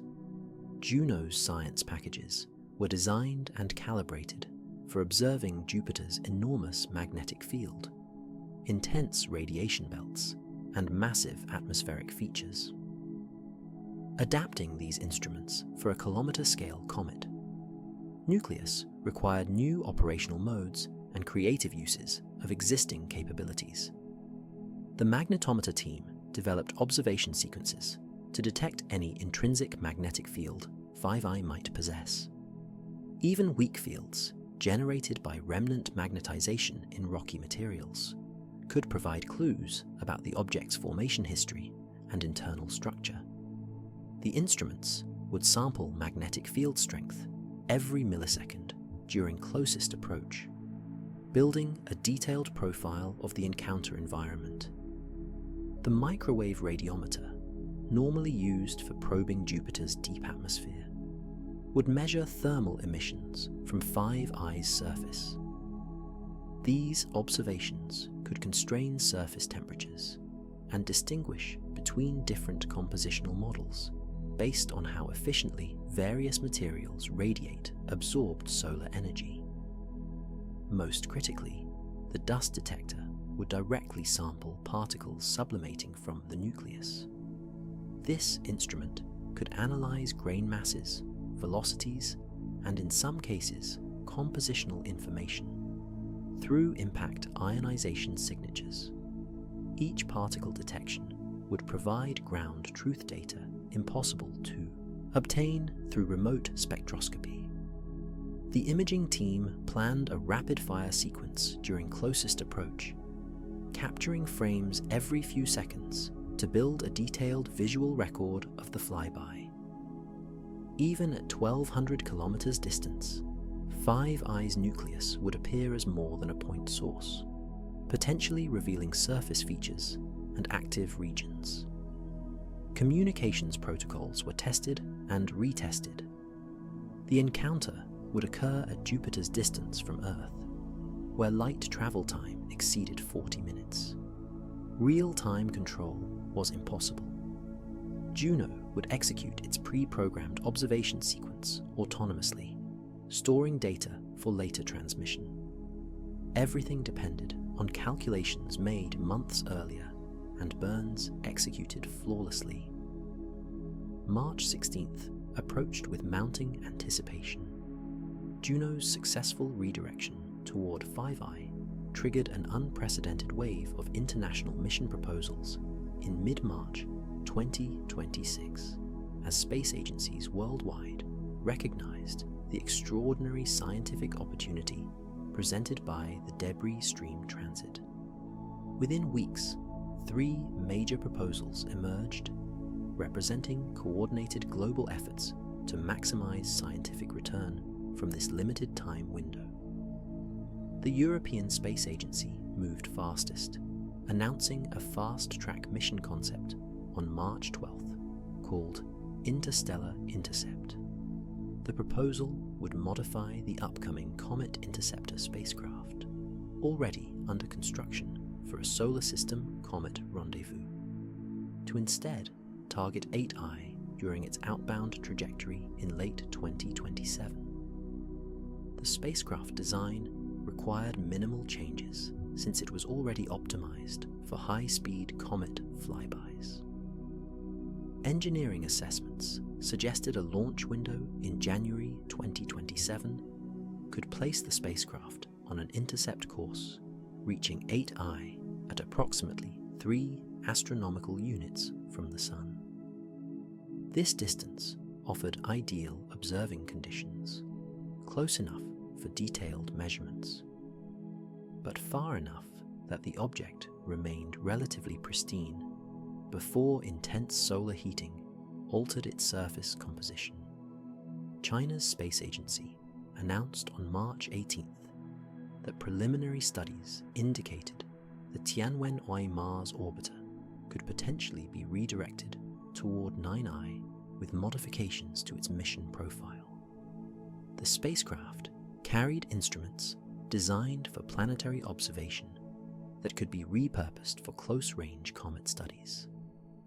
The proposal required careful fuel budget analysis and trajectory optimization, but initial calculations suggested feasibility. Japan's Space Exploration Agency revealed the most ambitious concept on March 22nd. The Hayabusa 3 mission, originally planned for asteroid sample return, could be retargeted toward 6I, with a goal of actually collecting material and returning it to Earth. This represented humanity's first attempt to bring interstellar material home for laboratory analysis. The sample return mission faced significant technical hurdles. 6I's hyperbolic trajectory meant any spacecraft would need enormous delta-v capabilities to match velocities, collect samples, and return to Earth. The proposal involved a complex multi-year mission profile with gravity assists from Venus and Earth to achieve the necessary velocity, changes within available fuel budgets. International coordination became essential as multiple missions targeting different objects required deconfliction of radio frequencies, data sharing protocols, and collaborative observation planning. A working group formed under International Astronomical Union oversight to coordinate activities and ensure missions complemented rather than duplicated each other's objectives. The global response demonstrated how the debris stream transit had galvanized the international space community. Every major spacefaring nation wanted to participate in studying these visitors before the encounter window closed. The scientific opportunity was too valuable, too time-limited to miss. Political support proved surprisingly robust across different governments. The combination of scientific importance, public interest, and international prestige associated with successful interstellar missions created favorable conditions for rapid approval and funding allocation. Humanity was mobilizing its spacecraft fleet to meet visitors from destroyed worlds. While spacecraft prepared for direct encounters, ground-based observatories orchestrated the most comprehensive coordinated observation campaign in astronomical history during March and April 2026. The effort involved facilities across the electromagnetic spectrum, working in synchronized sequences to capture complementary datasets that no single telescope could obtain alone. The Atacama Large Millimeter Array in Chile led radio observations, mapping molecular emissions from multiple visitors simultaneously. ALMA's interferometric capabilities resolved spatial distributions of carbon dioxide, water, and organic molecules within extended comas, revealing how different species sublimated from nuclear surfaces and distributed through surrounding space. The radio data provided crucial constraints on gas production rates and outflow velocities. Very Large Telescope Adaptive Optic Systems in Chile achieved diffraction-limited imaging in near-infrared wavelengths, effectively removing atmospheric blurring to reveal surface details on the largest visitors. Observations of 3I Atlas resolved features as small as 50 kilometers across, showing distinct bright and dark regions that might indicate compositional variations or different degrees of ice versus rock exposure. The twin Keck telescopes in Hawaii operated in coordinated mode, with one telescope collecting high-resolution spectra, while the other simultaneously imaged morphological evolution. This paired approach allowed researchers to correlate chemical changes with visible dust activity in real time, revealing how outgassing responded to solar heating cycles as nuclei rotated. Hubble Space Telescope contributed its unique capabilities for ultraviolet spectroscopy, wavelengths inaccessible from ground-based facilities due to atmospheric absorption. Ultraviolet observations traced hydroxyl radicals and other dissociation products created when solar radiation broke apart parent molecules, providing information about chemical processing in the inner coma regions. James Webb continued its infrared spectroscopic survey, systematically observing each visitor to build a comprehensive chemical catalogue. The data revealed subtle differences in isotope ratios, molecular abundances, and dust properties that would have remained hidden without Webb's unprecedented sensitivity and spectral resolution. Space-based X-ray observatories detected faint emissions produced when solar wind particles collided with cometary gases. These observations mapped the interaction region between the visitor's neutral coma and the charged particle environment, revealing how interstellar objects couple to the solar wind in ways both similar to and different from solar system comets. Ground-based photometric monitoring programs tracked brightness variations over hours and days, measuring rotation periods and searching for evidence of irregular shapes or active regions on nuclear surfaces. Amateur astronomers contributed crucial observations, their global distribution providing continuous coverage as Earth's rotation carried professional observatories into daylight. The coordination required unprecedented levels of communication between facilities. Observation schedules were synchronized to ensure simultaneous multi-wavelength coverage during critical periods. Data sharing protocols allowed rapid preliminary analysis while observations continued, enabling real-time adjustment of strategies based on emerging findings. The ground-based campaign transformed scattered individual observations into a coherent portrait of the debris stream's diversity and dynamics. March 16th, 2026 arrived with cloudless skies over mission control centers worldwide as Juno approached its rendezvous with 5I. The spacecraft had traveled more than 600 million kilometers from Earth, executing a trajectory so precisely calculated that final approach required no additional corrections. Everything unfolded exactly as planned, autonomously, beyond any possibility of real-time human intervention. The encounter sequence began at 14 hours Universal Time, when Juno crossed the outer boundary of 5I's extended coma, roughly 100,000 kilometers from the nucleus. The dust detector registered its first impacts, microscopic particles moving at relative velocities exceeding 10 kilometers per second. Each grain created a tiny plasma flash upon hitting the detector's sensor surface, a signature that revealed mass, velocity, and crude compositional information.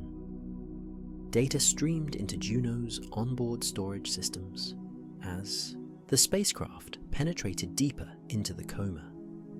The magnetometer detected subtle perturbations in the background magnetic field, not a strong intrinsic field from the nucleus itself, but rather the magnetic signatures of solar wind particles interacting with the expanding gas cloud. These measurements revealed the scale and structure of the interaction region, where solar wind met cometary outflow. At 14 hours, 27 minutes, closest approach occurred.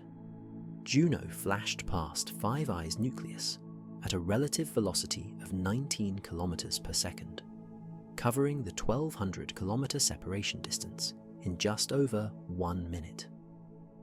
During this brief interval, every instrument operated at maximum data collection rates. The imaging system captured 23 frames during the flyby, each revealing more detail than any previous observation of an interstellar visitor. The nucleus resolved as an irregular potato-shaped object, approximately 800 meters in its longest dimension. Surface features became visible, including what appeared to be distinct bright patches, possibly indicating exposed ice surrounded by darker dust-covered regions. One image showed a clear jet of material streaming from the sunward side of the nucleus, a focused emission arising from a discrete active region rather than uniform sublimation across the entire surface. The jet's column structure suggested concentrated gas flow from a subsurface reservoir reaching the surface through a specific vent or fracture system. The microwave radiometer measured surface temperatures ranging from -100 degrees Celsius on the shadowed side to -60 degrees on areas receiving direct sunlight. These thermal measurements constrained models of surface composition and thermal conductivity, indicating a relatively porous structure, consistent with loosely consolidated dust and ice rather than solid rock. The dust detector's impact rate peaked during closest approach, recording over 2,000 individual grain detections in the span of 3 minutes. The mass distribution of these particles followed a power law, with most grains weighing micrograms, but occasional millimeter-sized chunks, creating larger impact signatures. Chemical analysis of impact plasmas revealed silicon, magnesium, iron, and carbon in ratios consistent with primitive chondritic composition. Most crucially, isotope measurements from the larger grain impacts showed the definitive signature of extrasolar origin. The deuterium to hydrogen ratio in ice grains matched the enriched values observed spectroscopically from ground-based telescopes, proving conclusively that 5I formed around a different star in an environment with different chemical evolution than our solar system. By 15 hours universal time, Juno had passed beyond 5I's coma into clear space beyond. The encounter was complete. The spacecraft began transmitting stored data back to Earth, a process that would continue for days as gigabytes of measurements traveled across hundreds of millions of kilometers at the speed of light. Humanity had touched something from beyond. Laboratory analysis of dust grain impact signatures from Juno's encounter revealed the most definitive proof yet of extrasolar origins when detailed results emerged in late March 2026. The isotopic ratios measured during those brief minutes of closest approach didn't just suggest formation around another star. They proved it beyond any reasonable doubt. The deuterium to hydrogen ratio in ice grains stood 32% higher than solar system values, matching ground-based spectroscopic measurements, but with far greater precision from direct sampling. This enrichment couldn't result from any process operating within our solar system. It represented a fundamental signature of different stellar chemistry. Oxygen isotopes told an equally compelling story. The relative abundances of oxygen, 16, 17, and 18, fell outside the range observed in any solar system material. Meteorite samples, lunar rocks, and cometary grains, all plotted along specific mixing lines, reflecting processes during our Sun's formation. Five Eyes oxygen isotopes plotted in completely different parameter space. Most remarkably, the dust grains contained pre-solar silicate crystals, mineral grains that formed before our solar system existed. Age dating through radioactive decay measurements showed ages of 4.7 billion years, older than Earth, older than the Sun, older than anything previously sampled from natural sources. These ancient grains survived the formation of Five Eyes' parent system, incorporation into a protoplanetary disk, condensation into a cometary nucleus, 15 million years drifting through interstellar space, and finally, collection by a human spacecraft. They were literally pieces of stars that died before our world was born. The chemical composition of silicate minerals showed magnesium-rich pyroxene as the dominant phase, consistent with formation in the warm inner regions of a protoplanetary disk. This discovery supported models suggesting 5I originated as an inner system object, later scattered to outer regions before the supernova disruption ejected it entirely. Trace element abundances revealed elevated levels of aluminum and calcium compared to primitive solar system materials, indicating the parent system formed from gas clouds enriched by previous generations of supernovae. The chemical archaeology was reading the stellar history encoded in microscopic dust grains. The composition revelation transformed abstract trajectory calculations and spectroscopic interpretations into tangible proof. 5I wasn't just traveling on an interstellar path. It demonstrably formed around another star in conditions fundamentally different from our cosmic neighborhood. The combination of Juno's successful encounter and continued Vera Rubin detections forced a fundamental revision of interstellar object population models in April 2026. The previous framework, based on 3 objects discovered over 8 years, had vastly underestimated the actual debris density pervading the space between stars.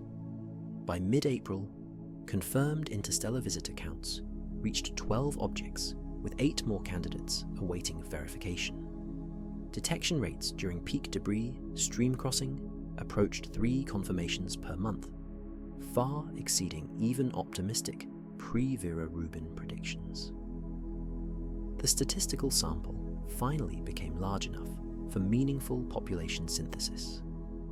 New models incorporating actual detection statistics suggested the local interstellar medium contained between 10,000 and 100,000 objects, larger than 100 meters diameter, within the inner solar system's volume at any given time. Previous estimates had ranged between 100 and 1,000 objects, underestimating reality by factors of 10 to 100. This revision carried profound implications. The galaxy wasn't sparsely populated with isolated interstellar wanderers. It was filled with debris, a vast river of material constantly flowing between stellar systems. Every cubic light-year of space near the galactic plane contained fragments from ancient planetary systems, pieces of worlds scattered by gravitational encounters, stellar evolution, and catastrophic disruptions. Extrapolating to galactic scales produced staggering numbers. If local conditions were representative, the Milky Way contained trillions of interstellar objects, larger than 1 kilometer diameter, drifting through the space between its 200 billion stars. The mass budget in this debris reservoir potentially rivaled the total mass locked in all planetary systems combined. The debris stream concept itself required updating. Rather than representing unusual events, streams appeared to be common structures, resulting from any episode of concentrated ejection, whether through supernova disruption, stellar cluster dissolution, or close binary star encounters. The galaxy likely contained thousands of such streams at various ages and densities. Detection probability calculations suggested that solar system encounters with dense debris streams occurred roughly every 10 to 30 million years. Earth was currently transiting one such stream, but similar events had happened repeatedly throughout our planet's history. Previous crossings went undetected simply because humanity lacked the observational tools to recognize them. The population model overhaul transformed interstellar visitors from rare curiosities into common galactic phenomena. Material exchange between stellar systems wasn't an occasional occurrence. It was a fundamental process operating continuously throughout the galaxy's history. The diversity of interstellar visitors, documented through spring 2026, provided precisely the evidence needed to test the planet seeding hypothesis proposed years earlier. The theory suggested that young stellar systems could gravitationally capture passing interstellar objects, using them as ready-made cores to accelerate planet formation. What seemed like speculative science fiction in the pre-debris stream era now faced rigorous evaluation against actual observational data. The mass distribution of confirmed visitors matched theoretical predictions with remarkable accuracy. Models of capture efficiency in young stellar clusters predicted that systems would preferentially capture objects in two distinct size ranges. Small fragments under 1 kilometer diameter could be captured through 3-body interactions when they passed near forming planets. Large objects exceeding several kilometers required direct gravitational interaction with the central star, but possessed enough momentum to survive tidal disruption during capture. The 12 confirmed visitors, plus 8 candidates under investigation, populated exactly these predicted ranges. 7 objects fell in the small fragment category, between 300 and 1,000 meters diameter. 3 massive specimens, including 3-eye atlas, occupied the large survivor category above 3 kilometers. The intermediate range remained sparsely populated, consistent with fragmentation physics and capture dynamics. Chemical diversity among the visitors provided additional validation. Planet seeding required that captured objects introduce compositional variety into their host disks beyond what local condensation processes alone could produce.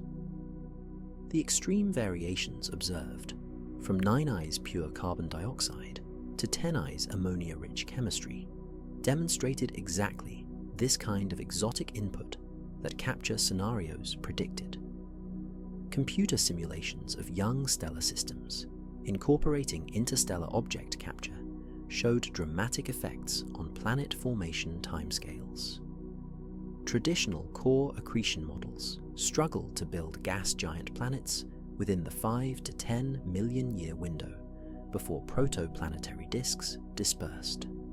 Starting with kilometer-scale captured seeds reduced formation times by factors of 3 to 5, comfortably fitting within observational constraints. The simulations revealed subtle predictions testable against exoplanet data. Systems that captured and incorporated interstellar seeds should show specific signatures in their final planetary architectures. Giant planets might form at unusual distances from their stars. Chemical abundances in planetary atmospheres could show anomalies reflecting the captured object's contribution. orbital configurations might retain traces of the dynamical disruption caused by seed injection. Researchers began reanalyzing exoplanet survey data with these predictions in mind.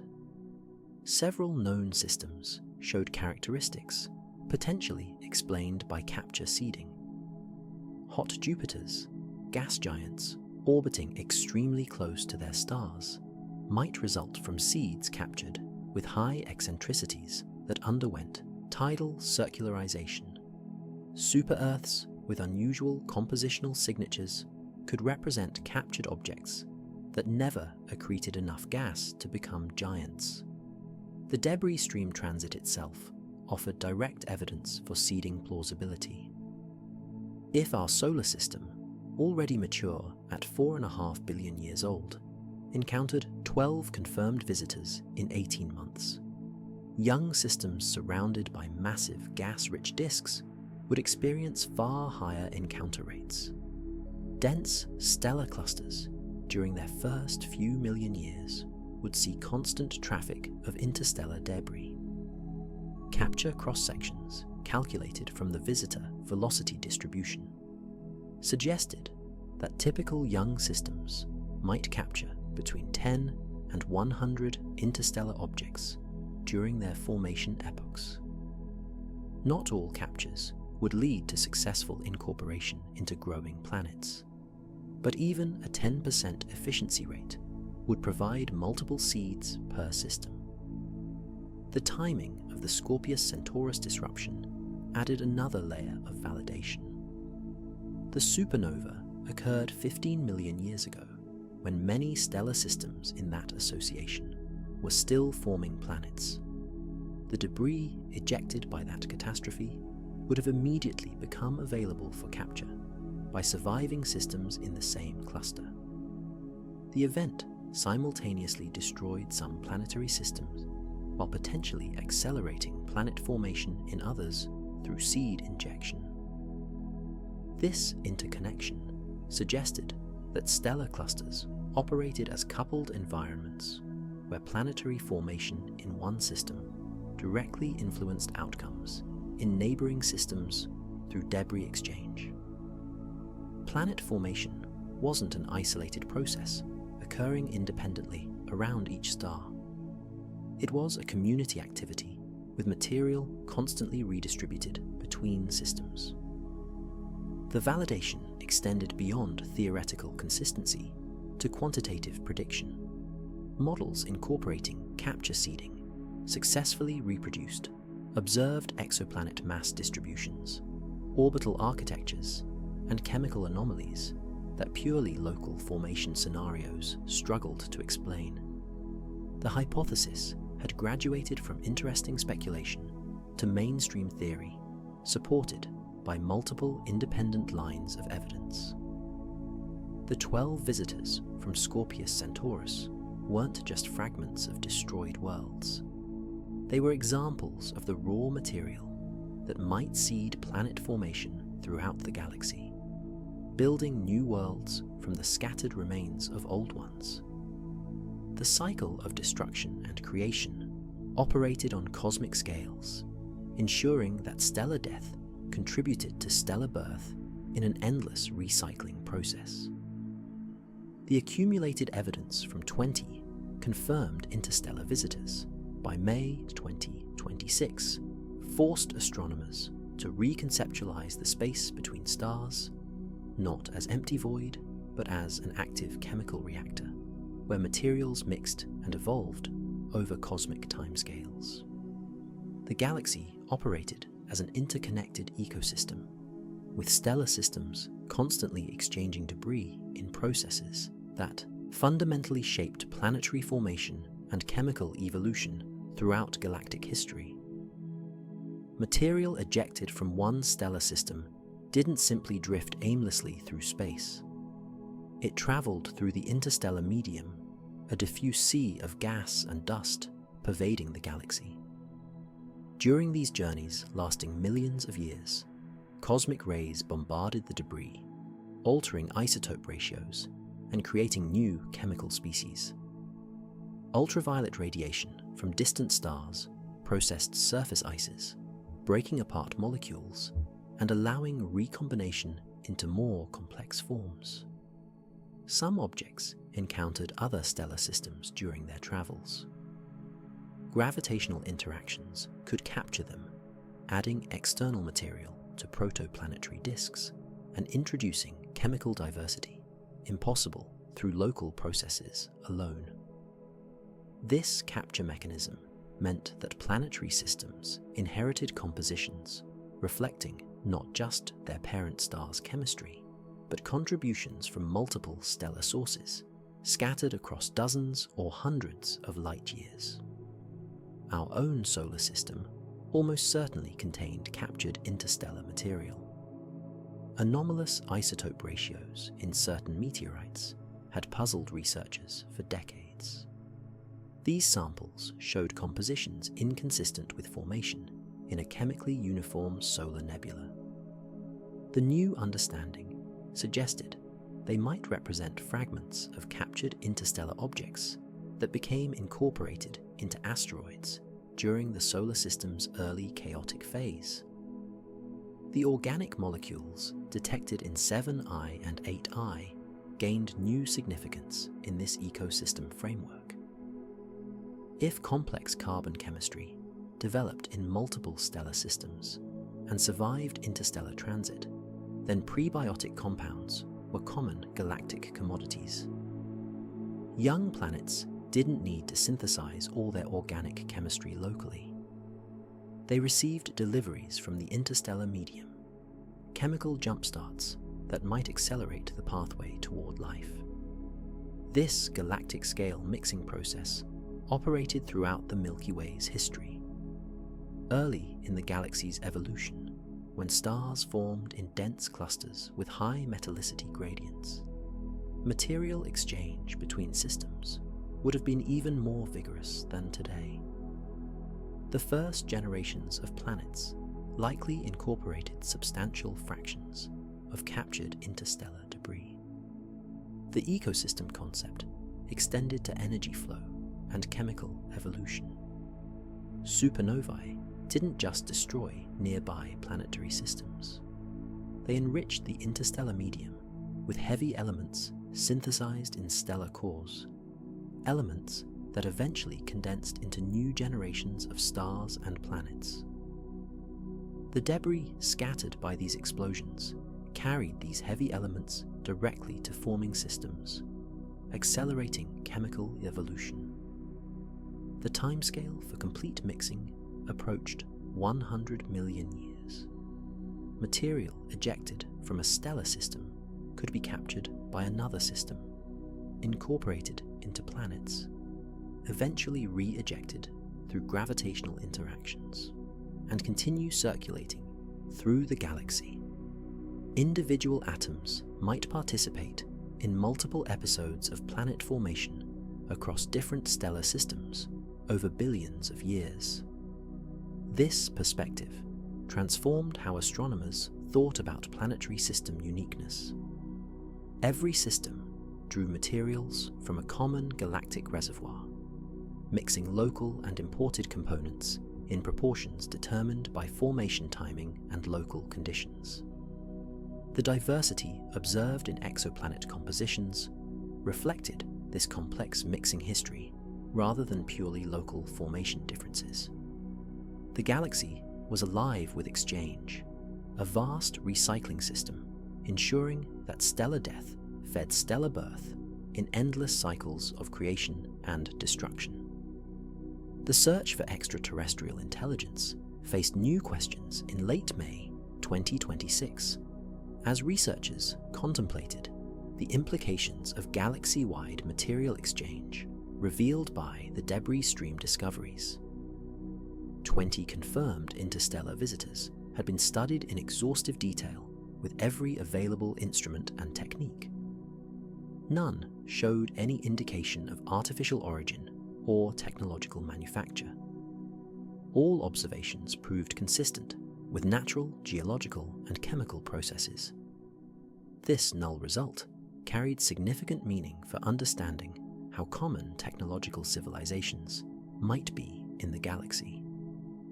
If advanced societies existed in the Scorpius-Centaurus Association 15 million years ago, they had either not developed the capability to create detectable artifacts, or had chosen not to send them into interstellar space. The debris stream contained only natural planetary fragments, not probes or monuments or messages. The sensitivity of observations provided strong constraints on what could be ruled out. Imaging revealed surface features down to tens of meters resolution. Spectroscopy detected chemical signatures at parts per million sensitivity.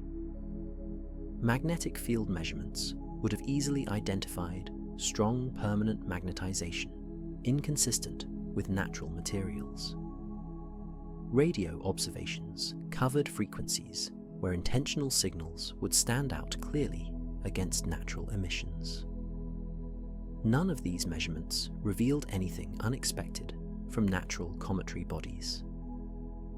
The nickel without iron chemistry, unusual volatile ratios, and organic complexity all received plausible natural explanations through differentiation processes, formation conditions, and prebiotic chemistry. No observations required invoking technological origins. This absence of artificial signatures didn't prove that technological civilizations never existed in Scorpius-Centaurus. It simply demonstrated they hadn't launched detectable artifacts that survived to reach our solar system. Perhaps intelligence never evolved there. Perhaps civilizations arose but destroyed themselves or transcended physical form before developing interstellar capability.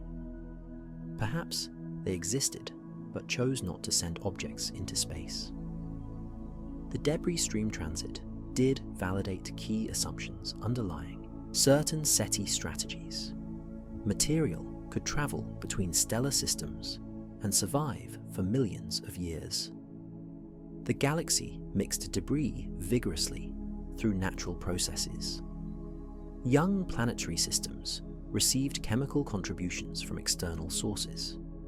These confirmed mechanisms made directed panspermia scientifically plausible, even if not observed in practice.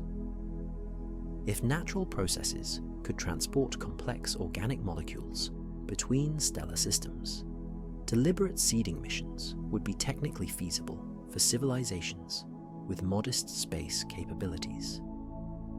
Loading hardy extremophile organisms onto objects destined for ejection could potentially spread life across vast distances.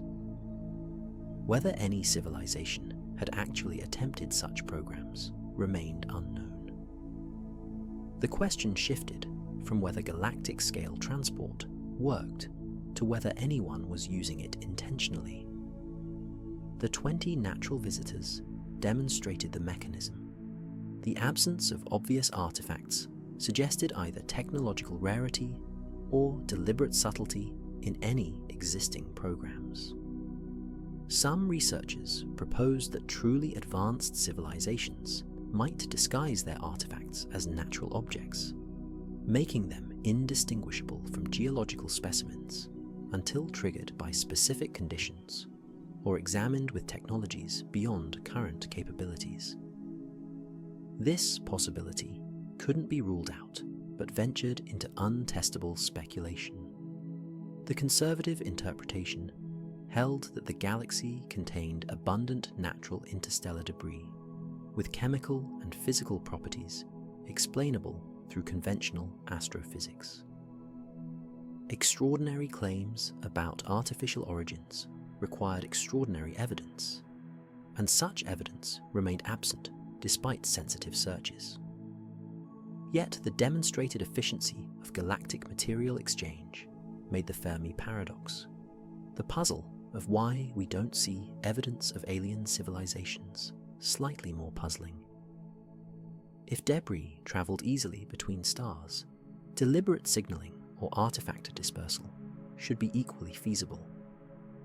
The silence suggested Either technological civilizations were genuinely rare, or they chose subtlety over obvious advertisement. The debris stream had answered some questions while sharpening others. The galaxy mixed materials efficiently. Life's chemical building blocks traveled between stellar systems naturally. Whether intelligence had ever arisen elsewhere to notice these processes remained humanity's most profound unanswered question. The organic molecules detected in multiple visitors forced scientists to confront possibilities that felt almost too profound to contemplate in June 2026. If debris exchange between stellar systems was common throughout galactic history, and if that debris carried complex prebiotic chemistry, then Earth's biochemistry might not represent purely local invention. Our molecular foundations could have interstellar origins. The amino acid precursors found in 7I and 8I were chemically identical to compounds essential for terrestrial biology. These weren't alien alternatives to familiar biomolecules, but the exact same chemical building blocks that constructed proteins in every living cell on Earth. The convergence suggested either universal chemical principles or actual material connection. Earth formed 4.5 billion years ago from the solar nebula, a disk of gas and dust surrounding the young sun. That disk contained material from previous stellar generations, plus potentially captured interstellar debris. The heavy bombardment period during Earth's first billion years delivered countless impacts from asteroids and comets, some possibly carrying interstellar chemistry. If captured interstellar objects contributed organic compounds to Earth's early chemistry, then life's emergence might have been jump-started by external delivery rather than slow local synthesis. The chemical pathway from simple molecules to self-replicating systems remained poorly understood. External input of complex precursors could have bridged critical gaps. This possibility raised uncomfortable questions about biological uniqueness. If interstellar seeding distributed similar chemistry across many stellar systems, might life arise repeatedly using the same molecular toolkit? Could biochemistry throughout the galaxy share common foundations, reflecting shared chemical heritage rather than independent invention? The implications extended to human origins in the deepest sense. Every atom in our bodies was forged in stellar cores billions of years ago. But perhaps the specific molecular arrangements that enabled biology arrived from elsewhere. Chemical refugees from destroyed worlds finding new homes on planets like Earth. We might be descendants not just of stardust, but of actual interstellar travelers, our biochemistry carrying memories of stellar systems that died before our sun was born. The debris stream had shown that galaxies mix their materials thoroughly. Perhaps they mix the seeds of life itself. Vera Rubin Observatory's detection log for July 2026 recorded its 47th confirmed interstellar visitor since operations began 13 months earlier. The announcement generated minimal media attention. What would have been headline news just 2 years ago had become routine astronomical cataloguing, another entry in growing databases tracking the debris stream transit. The transformation was complete. Interstellar visitors were no longer exotic anomalies demanding special explanation, but expected phenomena studied through standardized protocols. Observatories scheduled routine follow-up observations. Spectroscopic facilities queued chemical analysis requests. Mission planners evaluated intercept opportunities with the same methodical approach used for asteroid surveys. Detection rates peaked in June at 4 conformations per month, before beginning their predicted decline as Earth's solar system emerged from the debris stream's densest regions. Models suggested encounter rates would drop to roughly 1 per month by early 2027 and return to background levels of a few per year by late 2028. The scientific harvest exceeded all expectations. Detailed characterization of 47 objects revealed the full diversity of planetary debris ejected from Scorpius-Centaurus 15 million years ago. Chemical catalogues documented formation conditions across the original systems. Mass distributions constrained ejection mechanisms and survival processes. Juno's successful encounter proved direct sampling was achievable with current technology.